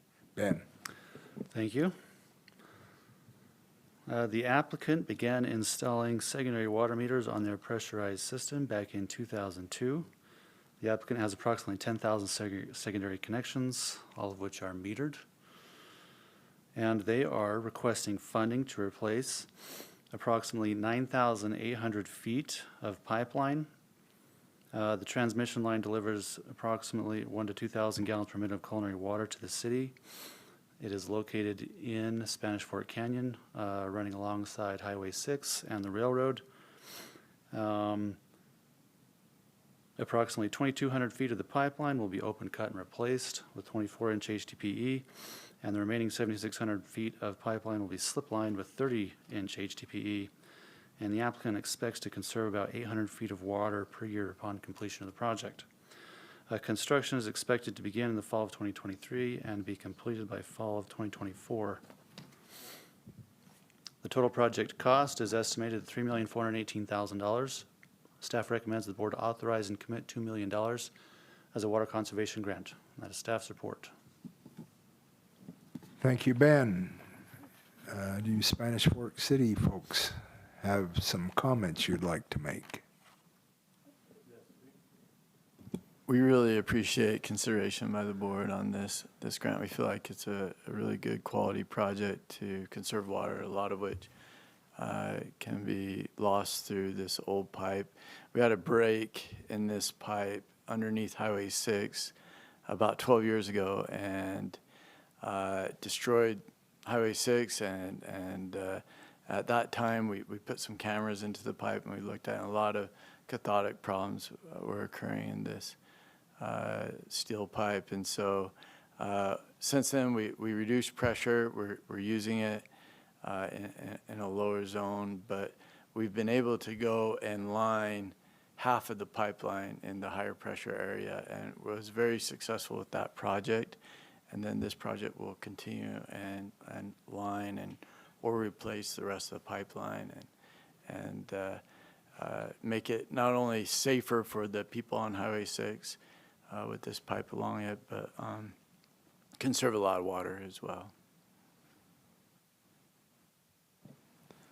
Thank you. Any of you other gentlemen have comment? You're good?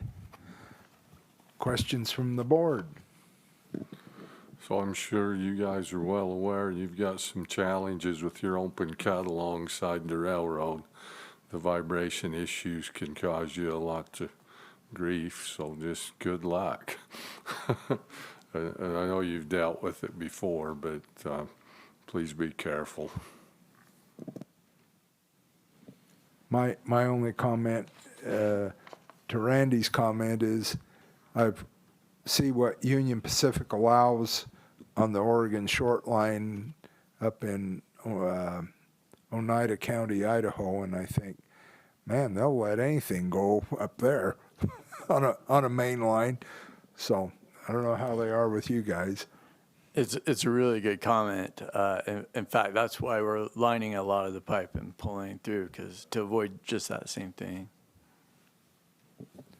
Yes, if you could slip line at all, I'm sure you would, because those are, well, there's just a lot more traffic than there used to be on those rails, or that's what I observe anymore, is where you used to see a train occasionally, it seems like they're almost constant anymore. I would just add that as much as possible, we will slip line that 2,200 feet, but it's in close enough proximity that it's going to be a balancing game with the railroad, whether they want us to open cut or slip line. So if they allow the slip line, it'll be completely slip lined. Like I say, good luck on your project, and construction can be at times extremely challenging, so good luck. Any questions from online board members? If not, Randy Crozier has volunteered to make a motion on Spanish Fork City's application. Mr. Chairman, I move the board authorize and commit $2 million as a water conservation grant.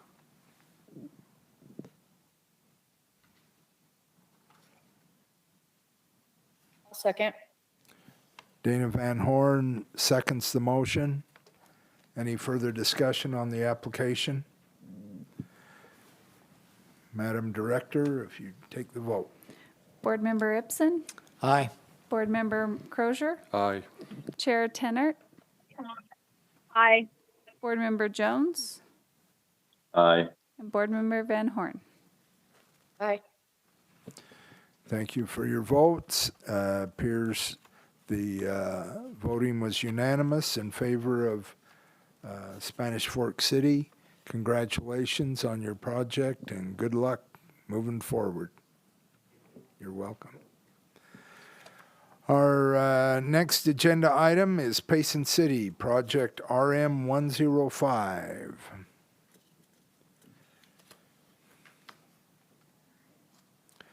And Mr. Tom Cox is the project manager for the Payson City project. And we have with us today Mr. Bill Wright, Mayor, and David Tuckett, City Manager, Travis Jacobson? Jakobsen? Yep, just like it's spelled, but Is that real Scandinavian? it's Danish. Oh, dang Danish people. I'm at least 50% Danish. Gee. Public Works Director. All righty. And Joshua Preeman, Project Manager. Where are you, Josh? Just want to come up here and take the heat. I didn't know I would be brought up today, excuse me. Oh, the more the merrier, you know. We'll turn now for Tom to make a presentation to the board. Tom.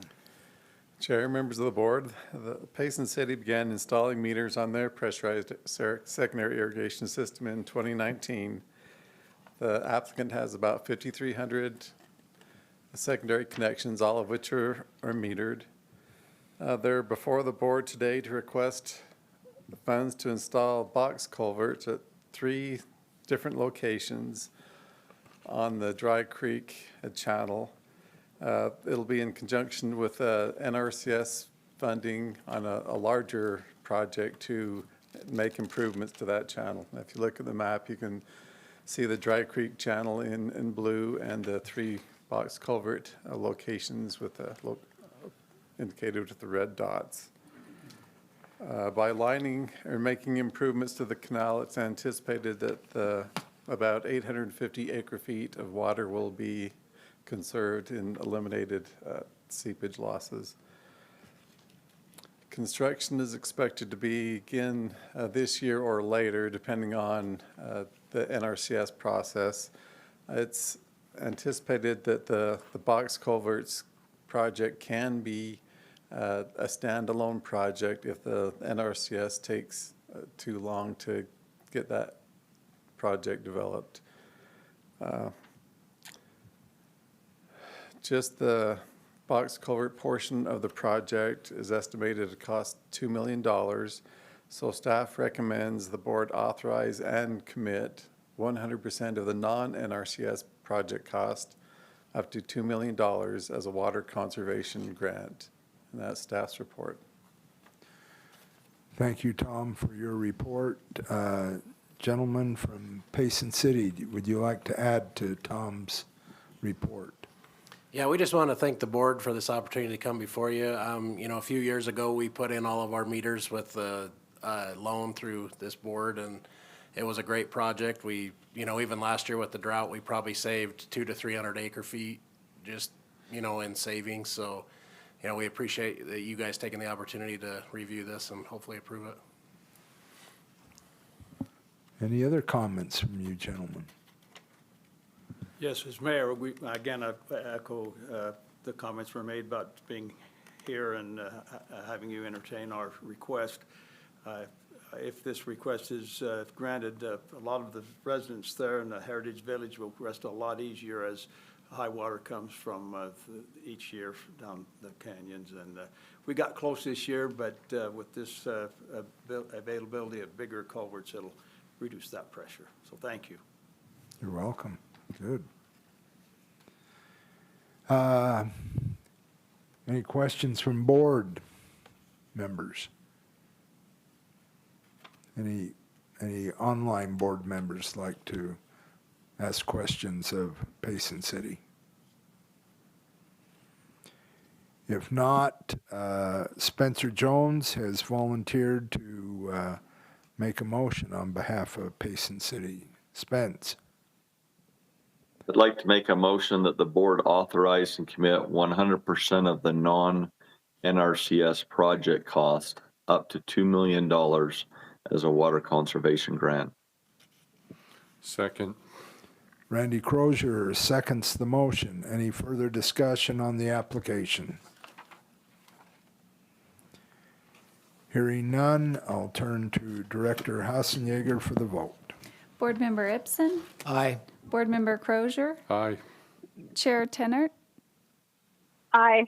Board Member Jones? Aye. And Board Member Van Horn?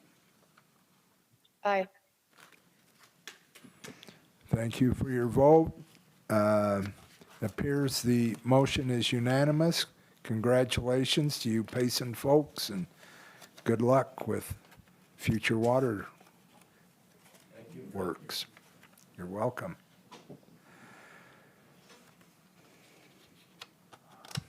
Our next application is Santaquin City, project number RM107. Tom Cox is the project manager, and we have with us today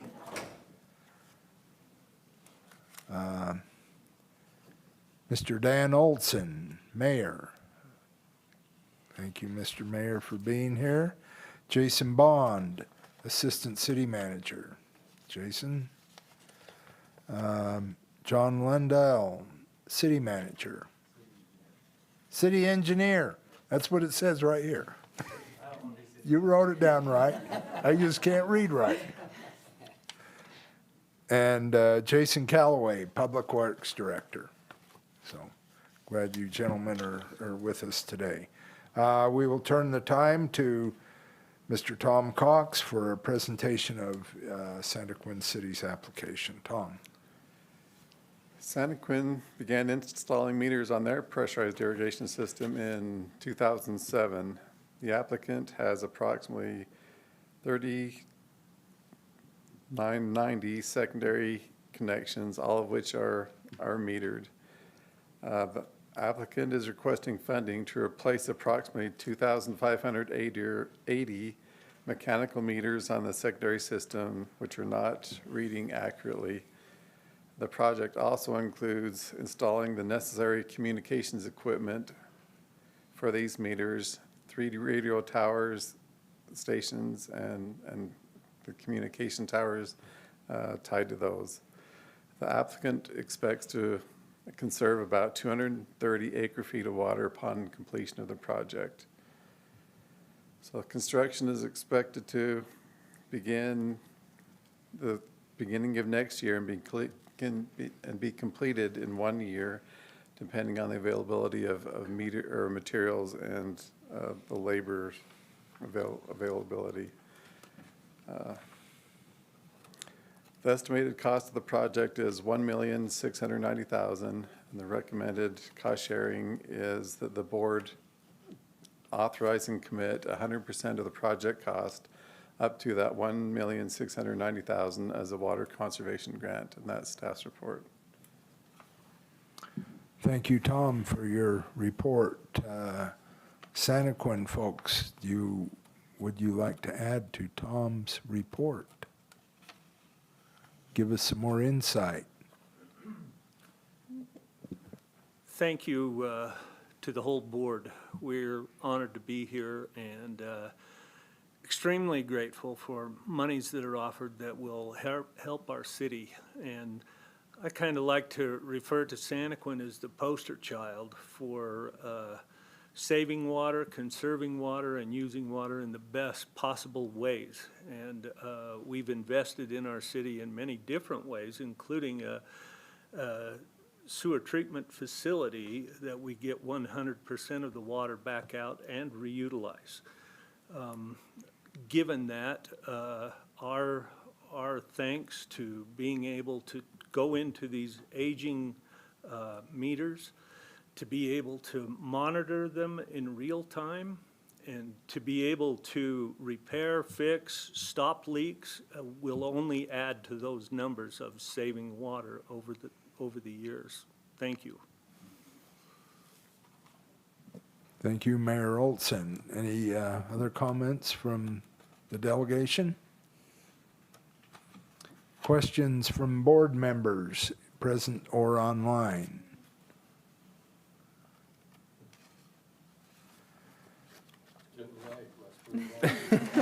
Yeah, I got to turn the pages, Randy. Gee. I'm just harassed. Blaine Ibsen has volunteered to make a motion on behalf of Santaquin City. I'd like to make a motion. I'd like to make a motion that the board authorize and commit 100% of the project cost up to $1,690,000 as a water conservation grant. Second. Second by Mr. Randy Crozier. Any further discussion on the application? Hearing none, we'll turn to Director Hassenjager for a vote. Board Member Ibsen? Aye. Board Member Crozier? Aye. Chair Tennert?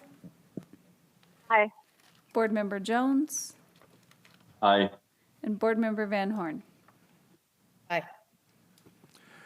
Motion appears to be unanimous. Congratulations to Santaquin City and good luck with your future waterworks. And thanks for coming and testifying before the board.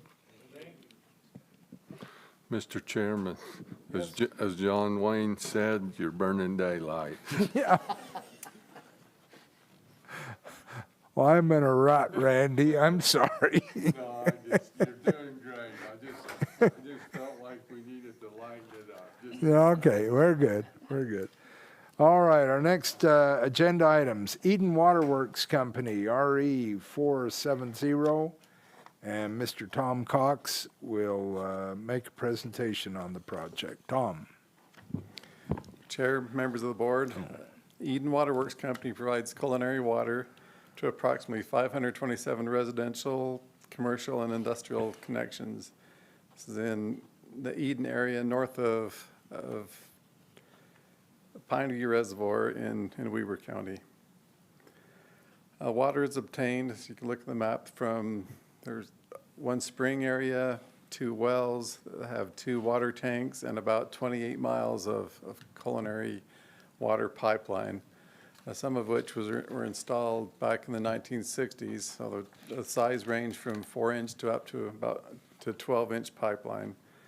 The applicant received funding in 1993 for a project that included construction of a water tank and equipping their 2 wells, and in addition to installing some other additional pipeline. The oldest pipes in the system were installed in the 1960s, about 4-inch in diameter, which in today's standards and fire flow requirements is very small. So they can't provide the sufficient fire suppression capacity in their system, and there are issues with supplying water to the lower part of their system as well. Therefore, the applicant is requesting financial assistance from the board to install approximately 6,800 feet of 8-inch and 12-inch pipeline. You can see that proposed pipeline on the map in the red dashed area. And they have completed most of their requirements that the board asks, and therefore they're asking for authorization and committal of funds at this time.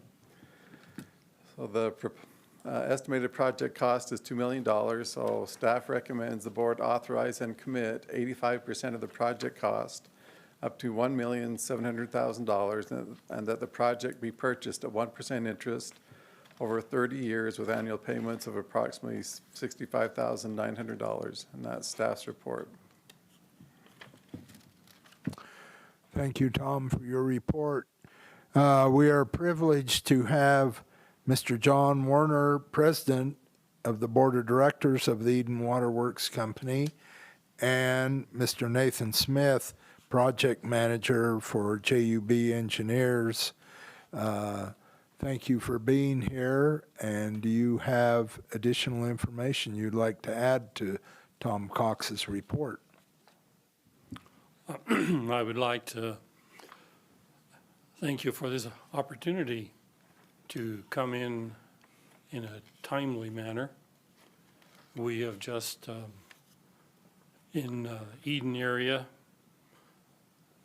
we're trying to come into the 21st century, and we've went to great effort to develop a master plan thanks to JUB Engineering, and pointed out our deficiencies in our system, which is fire flow protection and redundancy to our system to have efficient management.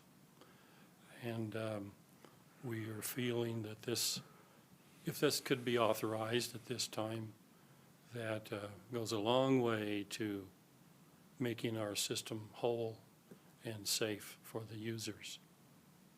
Thank you. Thank you, Mr. Warner. Mr. Smith, do you have anything to add? Not at this time. Okay, thank you. Questions from the board? I had just a question. What's your proposed timeline if this gets approved? We are in the process right now of bidding the project out. We plan to go to construction August 1st and will be completed by November 1st. Any other questions from board members online? I have a question or two. Yes, Dana. Hi.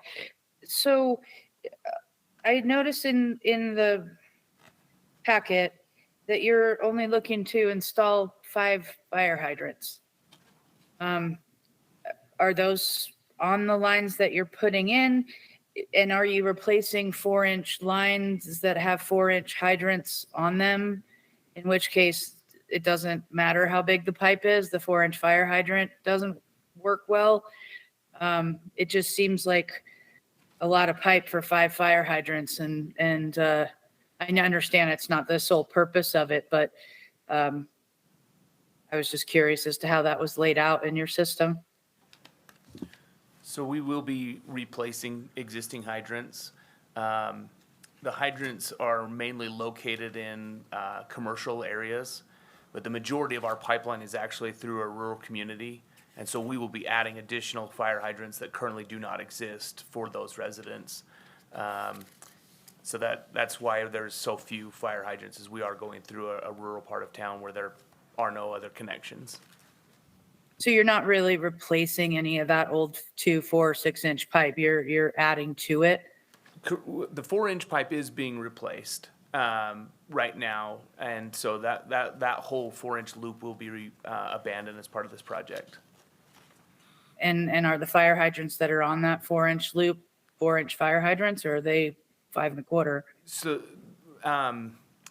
there are no hydrants off of that 4-inch connection. So they're the new ones that we're replacing on the existing system that are in the commercial area actually come off a different line, and this will be a redundant feed, and those fire hydrants will be moved to the 12-inch line.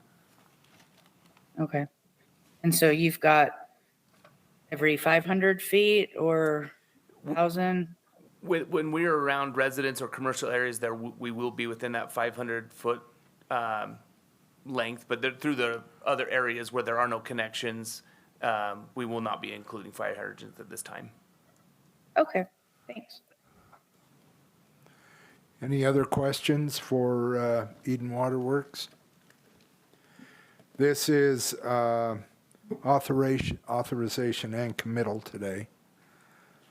So, and I haven't assigned anybody the task of making the motion, so I guess I'll turn. Oh, did we sign assigned it to Dana? I've run out of notes, Dana, I'm sorry. Well, the meeting's almost over, so it's okay. Too many pages. I would like to make a motion that the board authorize and commit 85% of the project cost up to $1.7 million, and that the project be purchased at 1% interest over 30 years with annual payments of approximately $65,900. And I'm assuming that includes reserves, because most of the time those motions say includes reserves and this one doesn't, but I'm saying that. This is a private water company, not an incorporated entity, so it's So not. no reserves. Okay. No reserve. All right, correction. I'll Correct. second it, Mr. Chairman. Mr. Randy Crozier seconds motion following Dana Van Horn's motion. Any further discussion on the motion? If not, I'll turn the time to Director Hassenjager for the vote. Board Member Ibsen? Aye. Board Member Crozier? Aye. Chair Tennert? Aye. Board Member Jones? Aye. And Board Member Van Horn. Aye.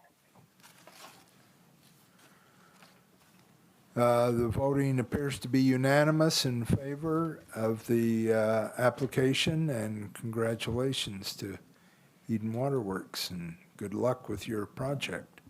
Thank you very much. You're welcome. Our next agenda item is new applications, and that requires no action by the board, but Woodland South Hills Irrigation Company in Wasatch County has an application pending.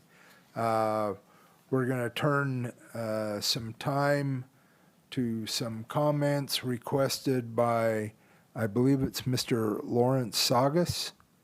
If I beg your pardon? Sugas. That's okay, I can't see.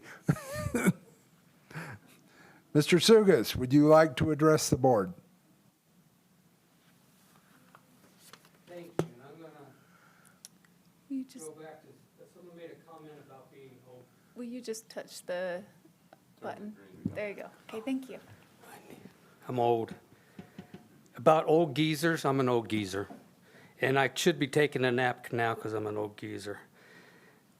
I want to go into a brief understanding, and I think I heard one of your board members referring to this. So I'm not going to just refer to it, I'm questioning it. I moved here in '75 from back east where it rains a lot. It doesn't rain that much here. And I was a part of the industry that built. That was what I did. You know, I got into high rises, multi-story buildings, residential. And so what I see going on now, it's going crazy out there. I almost want to call Utah, this valley, Crane City because of it. So my question is, and I did read the DNR budget report, but I still didn't find the answer I was looking for because I'm very simple. A budget. If I have a household budget, I make so much money, I spend so much money, and I need reserves. So my question is, do we really have, I like how you're doing, this is impressive, but do we have the water for all this development? I know most of it goes into agriculture, but as someone else commented, we're losing the agriculture, mainly because we're developing. So that's my question. I go into, you know, I know how much we use. Somewhere it says 13, 15 inches of annual precipitation a year, even though I think the Cottonwoods got like over 75 feet of snow. So, hey, that's a windfall. That's not like normal. So my question is, at the end of the day, in 10 years or 5 years from now, where you're allotting, and I like how you're doing it, but do we have, I didn't hear anything about overload. So and I could be wrong. Heck, I don't know. I nap all the time. I've been retired for 5 years. So my question is, do we really have this much water? I know where I'm from in Pennsylvania, they do. But I live in Utah, and I got a little bit active with the Friends of the Great Salt Lake because it's going down. And I would imagine Utah Lake's doing the same thing. So all my question is, with the DNR, are you looking at all these numbers? Do you know how much? Because when I read the budget from the DNR, it seemed to be emphasizing aquifers. How do you measure how much water is an aquifer? You know, it's kind of like, yeah, okay, so you know where I'm coming from. And I'd like an answer sometime, but there's my question. Thank you so much for your time. You're welcome, Mr. Sugas. Sugars, like Sugas. sugar? Yeah. Sugas. Yeah. Thank you, your comments, Mr. Sugas. I'm 100% involved in agriculture that uses a lot of that water, and I'm concerned about the rapid growth as well, just to sustain the ability to grow food and provide wildlife habitat in the state of Utah. People turn, like PRVs. I used to get into PRV stations. Like I say, sizing fire hydrants. I played a role in a lot of that. And I'm going, really? But hey, what do I know? I'm going to go home and take my nap. Thank you for your time. We appreciate your comments. Thank you. All right, our next agenda item is secondary metering with ARPA funding prioritization, and we will ask Marissa Egbert to make a presentation for us. And I don't have the spreadsheet that goes with this. It is in the board folder. Should be in your board folder, so it's also online in the board folder. But this is the same spreadsheet that we tried so succinctly to explain to you at the last board meeting, and that we then sent out to the board members after at their request. So this time we do have a motion. We had a motion but for the last time, but the board members did want to look over that a little bit more, which they have done. I still would like to read through this summary. I think a lot of this is really important to understand these different pots of money and the purpose of them. And so I'm just going to read on the from the page. says in the 2021 legislative session, $50 million from the American Rescue Plan Act, or ARPA funds, were allocated to the Board of Water Resources to provide grants to secondary water suppliers to install meters. In addition, the board was directed to adopt rules for these funds and adopted Rule R653-10. Section R653-10-3, subsection 2, indicates that A secondary water supplier with 7,000 secondary water connections or fewer may receive no more than $5 million in grant funds. B, a secondary water supplier with more than 7,000 secondary water connections may receive no more than $10 million in grant funds. In the 2022 legislative session, legislation was passed that requires pressurized secondary water suppliers to meter all secondary connections, and that is in Code 73-10-34, and allocated an additional $200 million in ARPA funds to provide grant funds to install secondary meters. The law included the same requirements for the maximum limit of the grant amounts and prioritization that the board had adopted in R653-10 and codified it for additional funds. During a third application period, applicants that had previously received the maximum limit of the ARPA funds from the $200 million allocation could apply again for additional grant funding. And so there are requirements of prioritization because the applications that came in, there was about 67 million requested, and at this time we see that we only have about 41 million left. So this is the first time we needed to use the prioritization process that was in the legislation. The code requires that the division review and prioritize applications and make recommendations to the board regarding grant amounts. The division is required to rank the applicants based on the following weighted factors: 60% weight based on the ratio of estimated water use divided by the total state investment, 20% weight based on an applicant facing current or potential water shortages when installation of meters and subsequent water use reductions will result in delaying or eliminating the need for new water development, and then 20% weight based on the project's accelerated construction schedule, prompt start, and prompt finish. The submitted applications include the information needed to evaluate the applications for each of these three factors. And that's where we then came up with this spreadsheet trying to come up with a way to rank and thus prioritize these different applicants based on those three factors. So we have one for the conservation. It's also called return on investment. We had one for timeline, or as it's also called shovel readiness, and one is shortage or is need. And we went through these different factors and where we came up with a way to prioritize and rank these different applications. So staff at this time recommends the board approve the prioritization process as presented. And I'd like to add that the actual grant amounts will be determined when the projects are presented for the board's committal of funds at later board meetings. That is staff's report. Thank you, Marisa, and I offer my admiration for staff navigating through a very difficult process and coming so close to perfection that I am grateful. Depending on for who you your talk to. hard work. Thank you. So, questions or comments for Marisa Egbert? Or Shalane, or Joel, or Candace. Or Juliet. Yeah. Hearing none. I maybe. Oh, yes, JT.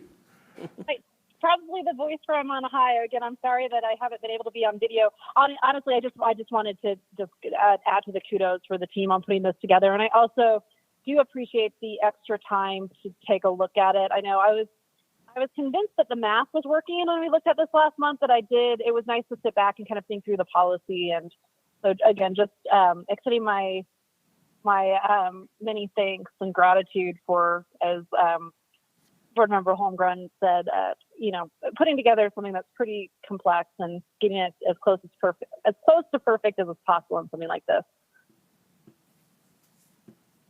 Thank you for that comment, Juliet. Madam Chair. Any other comments from? Thank you, JT, for your comments. Any other comments from other board members? Now that I've turned on my microphone. Thank you. All right. If not, Mr. With Chairman, that, I'd make a motion. Mr. Crozier is prepared to make a motion on the subject. of I move the priorities. board approve the prioritization process as presented. It's been moved. Is there a second to Mr. Crozier's motion? I'll second that. Spencer Jones seconds the prioritization process as presented. Any further discussion on the motion? Hearing none, all in favor of the motion say aye with Director Hassenjäger's audit of the vote. Board Member Ibsen. Aye. Board Member Crozier. Aye. Chair Tenert. Aye. Board Member Jones. Aye. Board Member Van Horn. Aye. Motion passes unanimously. Thank you again, Marisa and staff, for marvelous work in solving a hard nut to crack. So appreciate your good work. Moving on, we will move to Shelby Erickson and Landscape Conservation Incentive Program report. Shelby, are you still with us, Shelby? Great.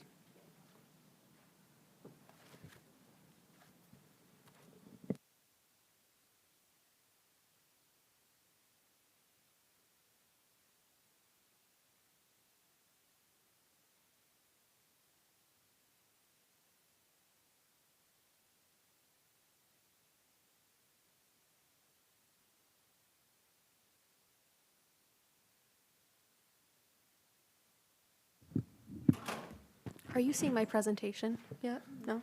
Okay. Oh, here it comes.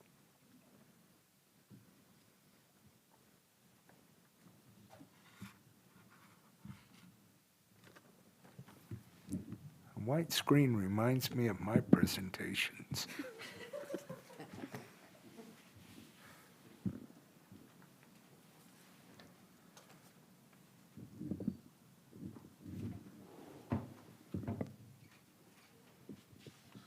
Are you tech support? Yep. Thank you. Do you by chance have a, I brought my little adapter thing. okay, let me go grab you another one. Okay, awesome.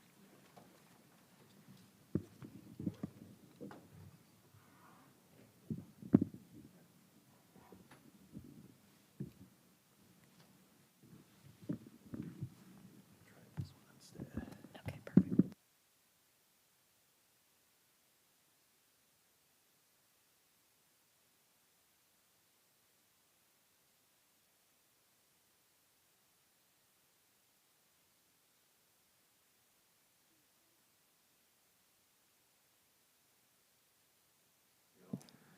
Thank goodness for technical support.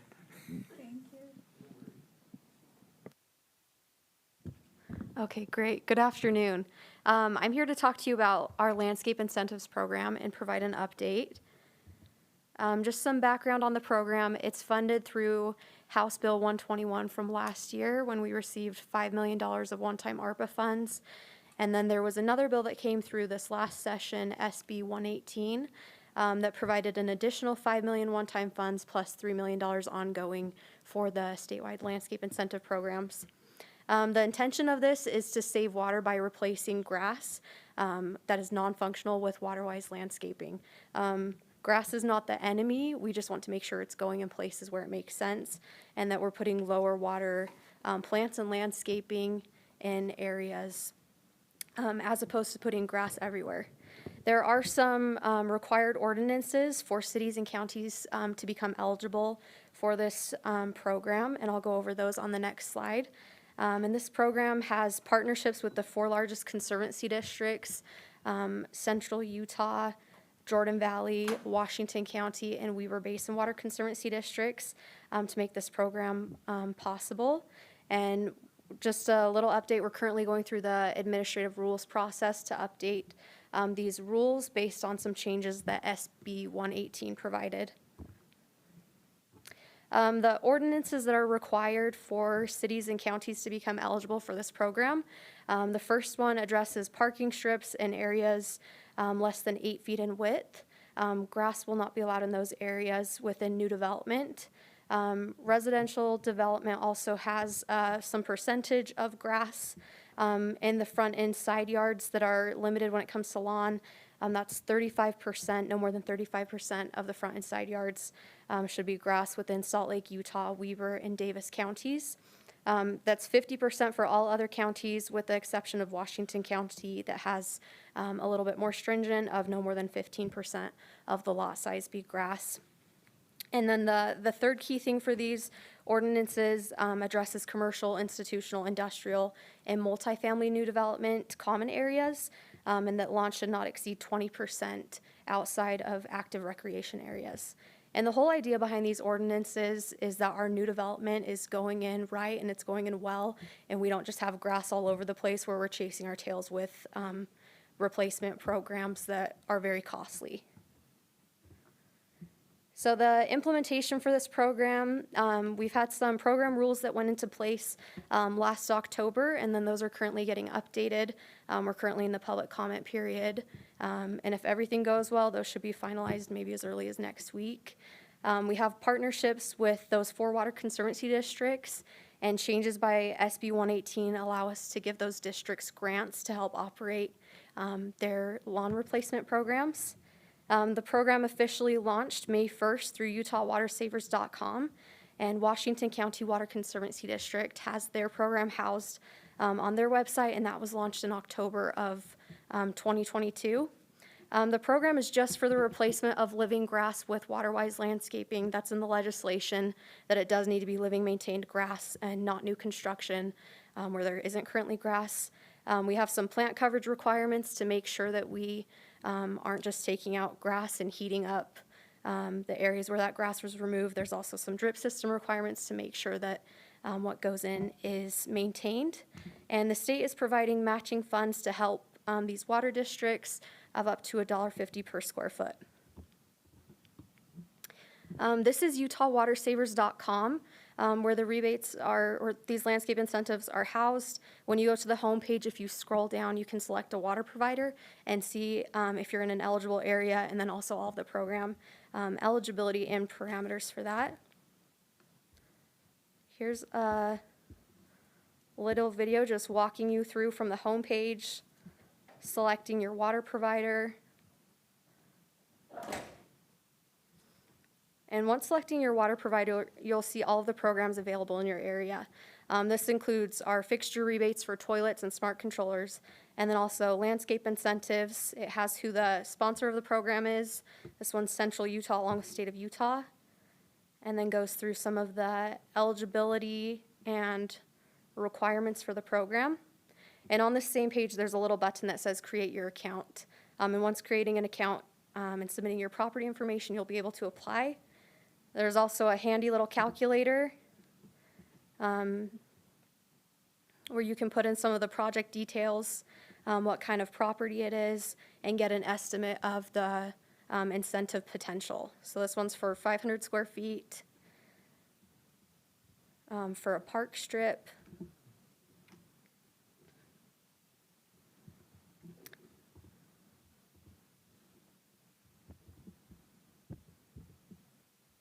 Okay.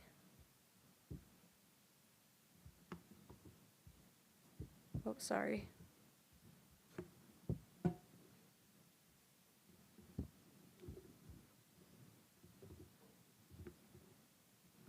All right, so how are landscape intensive going? They are very busy. We have new cities becoming eligible every week. As of yesterday, end of day, we had 45 cities currently eligible for landscape incentives, which is awesome. We have those 4 water districts operating their landscape incentive programs within their service areas. And then where there isn't a water district with a program, the Division of Water Resources is operating. We currently have Cedar City who's eligible, Hyde Park City, and Tooele City. And there has been a lot of excitement and interest in these programs from Utahns. These are some statistics from the program. Like I said, we launched on May 1st. And we've already received 844 applications.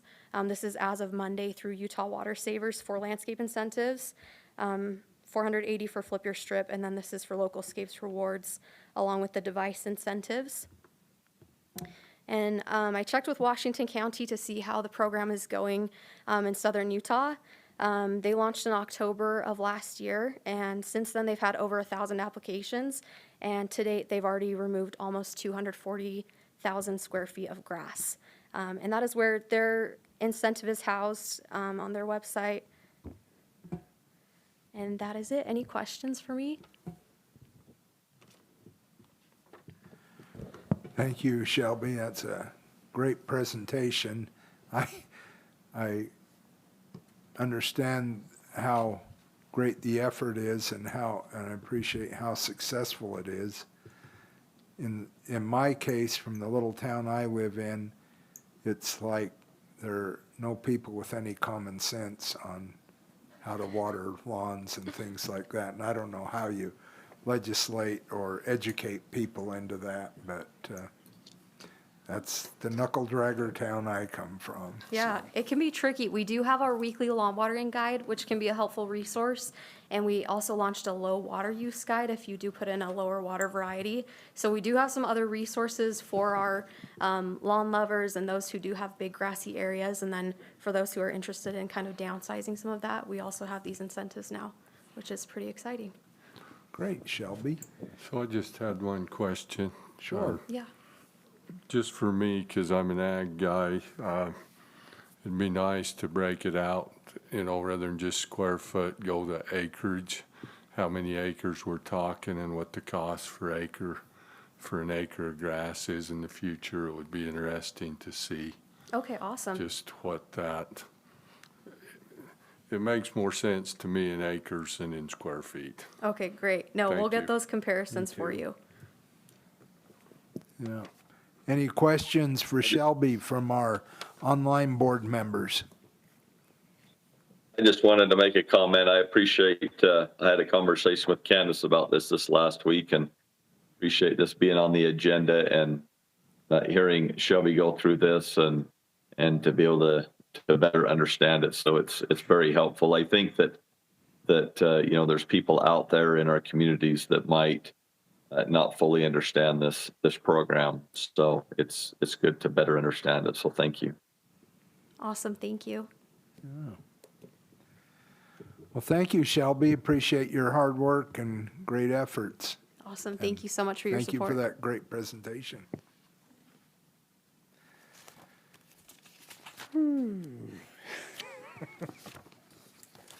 All right.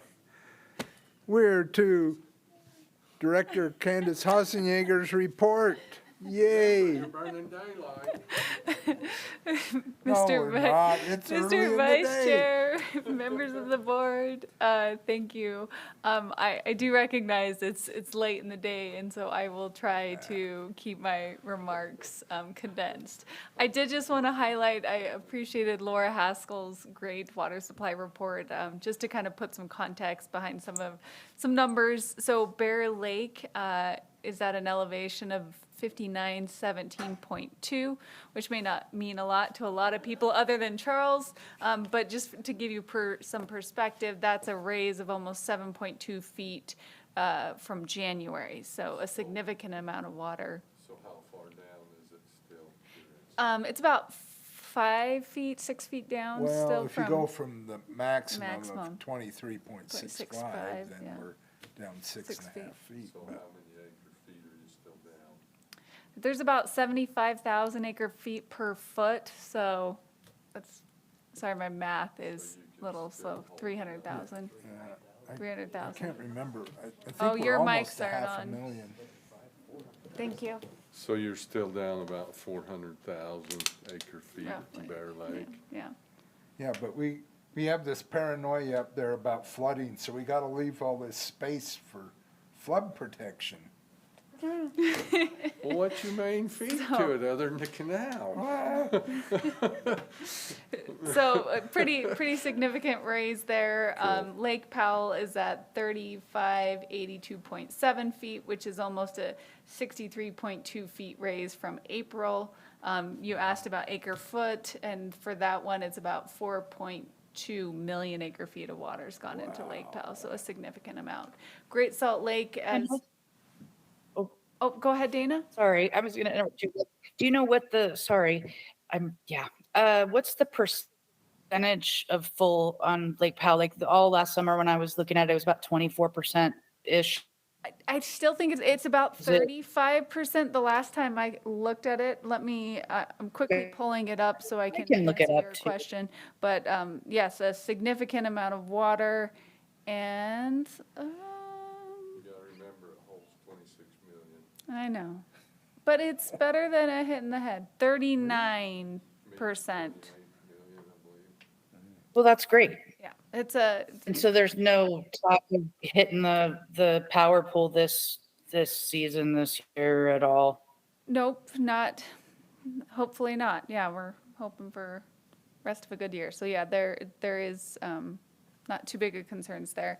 Great Salt Lake raised to about 4194 feet, which is about 5.5 feet over our previous record low last November. So it was a good runoff year. Ag optimization, just a quick update on that. So with the passage of SB 277 this last year, the Ag Optimization Task Force, I was trying to think of a nice way to say it, got retired, and they were put in place a new Ag Optimization Committee. So the Ag Optimization Task Force, we're super grateful for all of their work. They had their final meeting on June 9th and kind of went through all the work and studies that have been done. The website will be maintained by the division, and there will be some final items that are added to it. And then the new committee will take over July 1st. The new Ag Optimization Committee has been identified and confirmed. We have Executive Director of DNR, Joel Ferry, the Commissioner of Ag, Craig Butters, myself, the State Engineer, Teresa Wilhelmsen. From USU, we have Dr. Ken White. For conservation districts, we have Jason Morgan. For conservancy districts, we have William Merkley. And then we have 3 ag representatives, Jeff Hardy, Brett Bunker, and Brandon Yardley. And we'll have our first meeting in July, so this next month. It's pretty exciting. There is a lot of things going on in the Colorado River. I won't give you won't go into every detail, but a couple of things that it would be useful for you to know is that the Bureau of Reclamation paused its EIS. They had a draft EIS out on the 2007 interim guidelines process to analyze a new alternative. They put a pause on it really because they had a new alternative that was submitted by the lower basin states. While the upper basin states don't necessarily approve it because we haven't seen kind of what the outcomes of it are, the upper basin states did agree and recommended the Bureau to include it in part of the analysis. So there's still a lot more to learn about this alternative, but its structure is estimated to conserve about 3 million acre feet in the lower basin over the next 3 years. And so we're waiting for kind of the modeling, the brass tacks of what that looks like. The Bureau of Reclamation also recently released a notice of intent regarding the EIS for the post-2026 operations. So as you guys remember, the 2007 interim guidelines, they have a date set to expire in the end of 2026, and so we're all trying to prep for that. And then the Salinity Control Forum is working on getting some legislation passed as part of the upcoming Farm Bill, and this legislation is aimed at reducing the state's required cost share as part of the EQIP program to help correct some of the funding imbalance. As we've seen, the reservoirs, the big reservoirs at Lake Mead and Lake Powell decrease, we're having less power generated, which can impact some of the basin funds that fund programs like the Salinity Control Forum. So working with that. Also, because of the big water year, DROA, so Drought Response Operations Agreement, as you guys probably really remember, all of the water that has been released out of Flaming Gorge this last couple of years to try to maintain the minimum power pool in Lake Powell. They have finalized the 2023 to 2024 plan, and that is really geared all toward recovery. So there was about 588,000 acre feet of water that was released from Flaming Gorge over the last couple of years. And so now the goal is how much can we get back? We want to recover all of it, right? So approximately 178,000 has already been recovered, and they expect to cover the rest of it by February of 2024 is what the Bureau's modeling projections are. Just a couple other items. Watershed councils, there's been a lot of great work going on there. On July 13th, the Weber River Watershed Council and the Utah Lake Watershed Council will seek certification from the Utah Watershed Council, and that's kind of this overall state council. We already had Bear River and Jordan River Watershed Councils come before the state council and receive conditional certification in our April meeting, so well on our way to get almost 4 local watershed councils done. And then we're also working to organize the West Desert Watershed Council and the Uinta Basin Watershed Council. So once the West Desert is convened and established, then we'll start working on the Great Salt Lake Watershed Council as well. As far as conservation update, we have draft water conservation plans that will be coming in. So all water suppliers that have over 500 connections, public water suppliers, they have to submit a water conservation plan every 5 years. And so they'll start sending them into our office, and then we'll get them reviewed and provide feedback. And the finalized plans are due in December at the end of the year for compliance with the Water Conservation Plan Act. The beginning of June, we had our second Growing Water Smart workshop, and that's really the goal of bringing together the land use planners and the water planners into the same room and kind of sitting them down, making them talk to each other and get to know each other. No, it's a 2.5-day workshop, but really gained at how do we make sure that they're making the best plans for their city and their system. So it took place in Logan from June 6th through the 8th. We had 7 communities participating: Box Elder County, Cache County, Clearfield City, Cottonwood Heights, North Logan City, North Salt Lake City. And each community left with an action plan for how they were going to grow water smart and into the future. We are planning another workshop later this year in the southern part of the state, so Washington County area. We've worked with them to start trying to get that set up. And then one last thing, Utah Waterways. So this was also part of HB 307, thanks. It's getting late in the day, I couldn't remember it. But this is a goal to really provide, to develop a nonprofit that it's really geared at developing a public-private partnership to help educate on water. So not including water conservation, water quality, agricultural water use, to try to help bring together and have like a one-stop shop for people to understand how water works and how best to use it and all of those things. So we had our first informal board meeting yesterday, and it went well.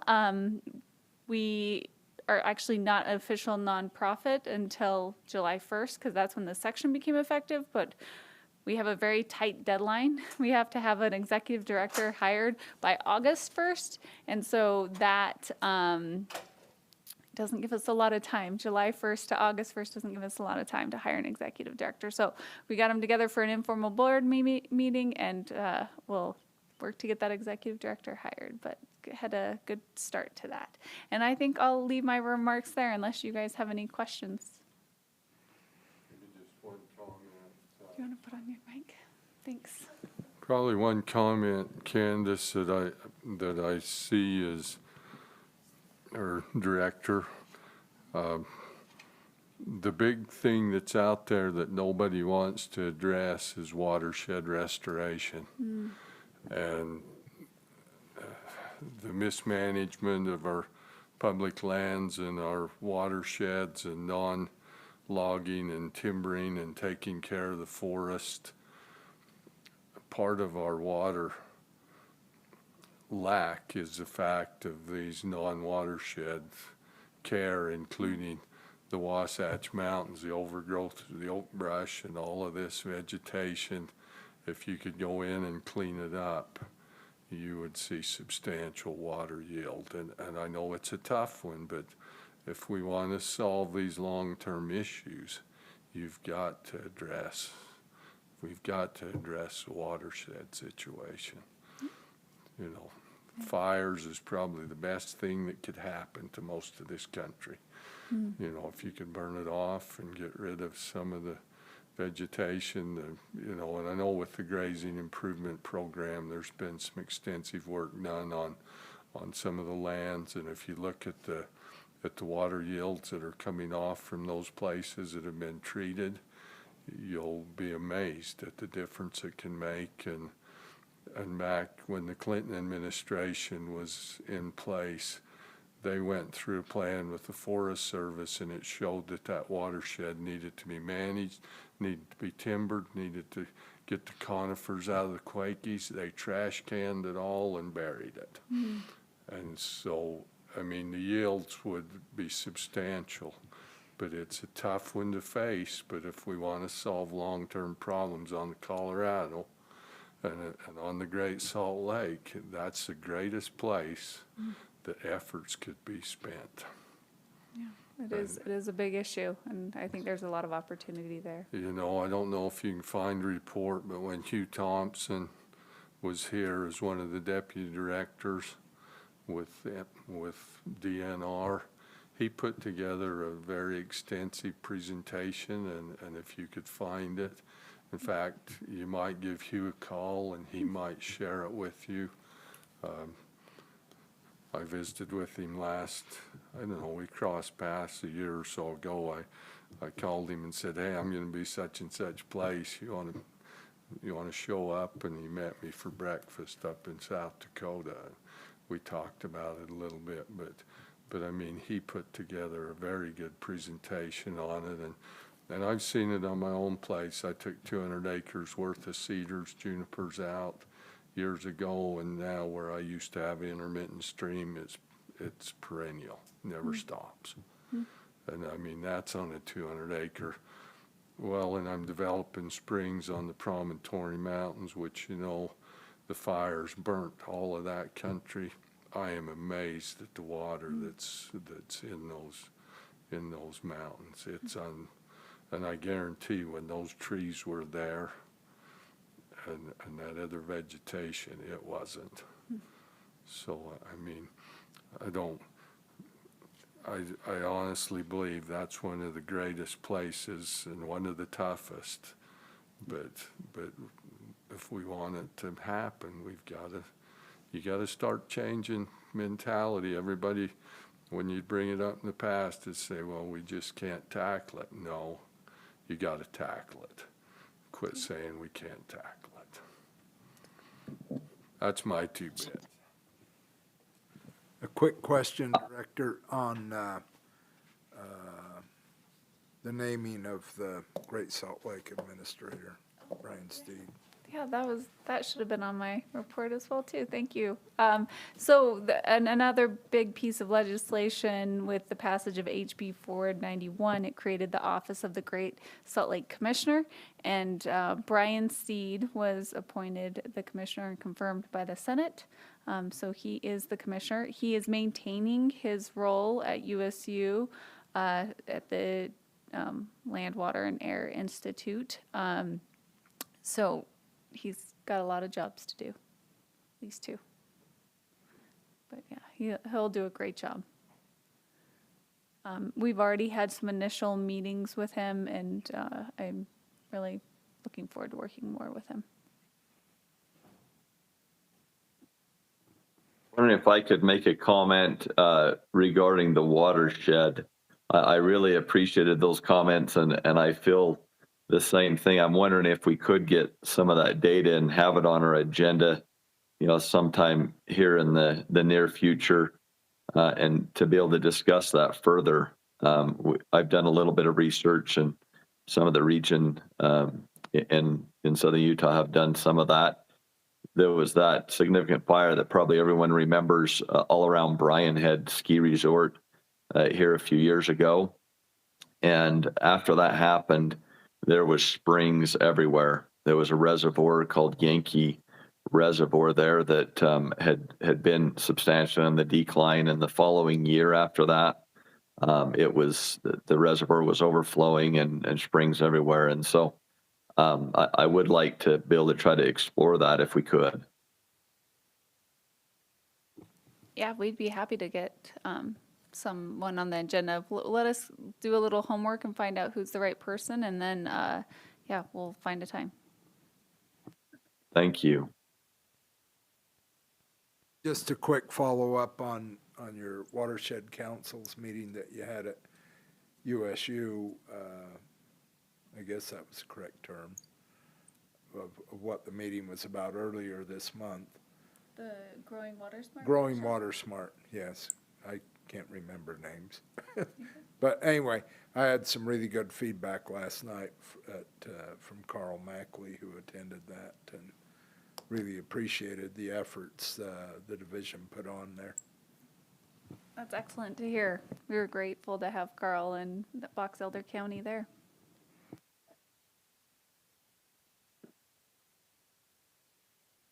Anything else, Madam Director?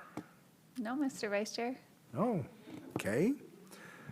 All right. I think it would be appropriate at this time to entertain the final I motion. move we adjourn. It's non-debatable, and we stand adjourned, and I will bang Juliet's gavel. We've been waiting all day. Thank you. Yeah.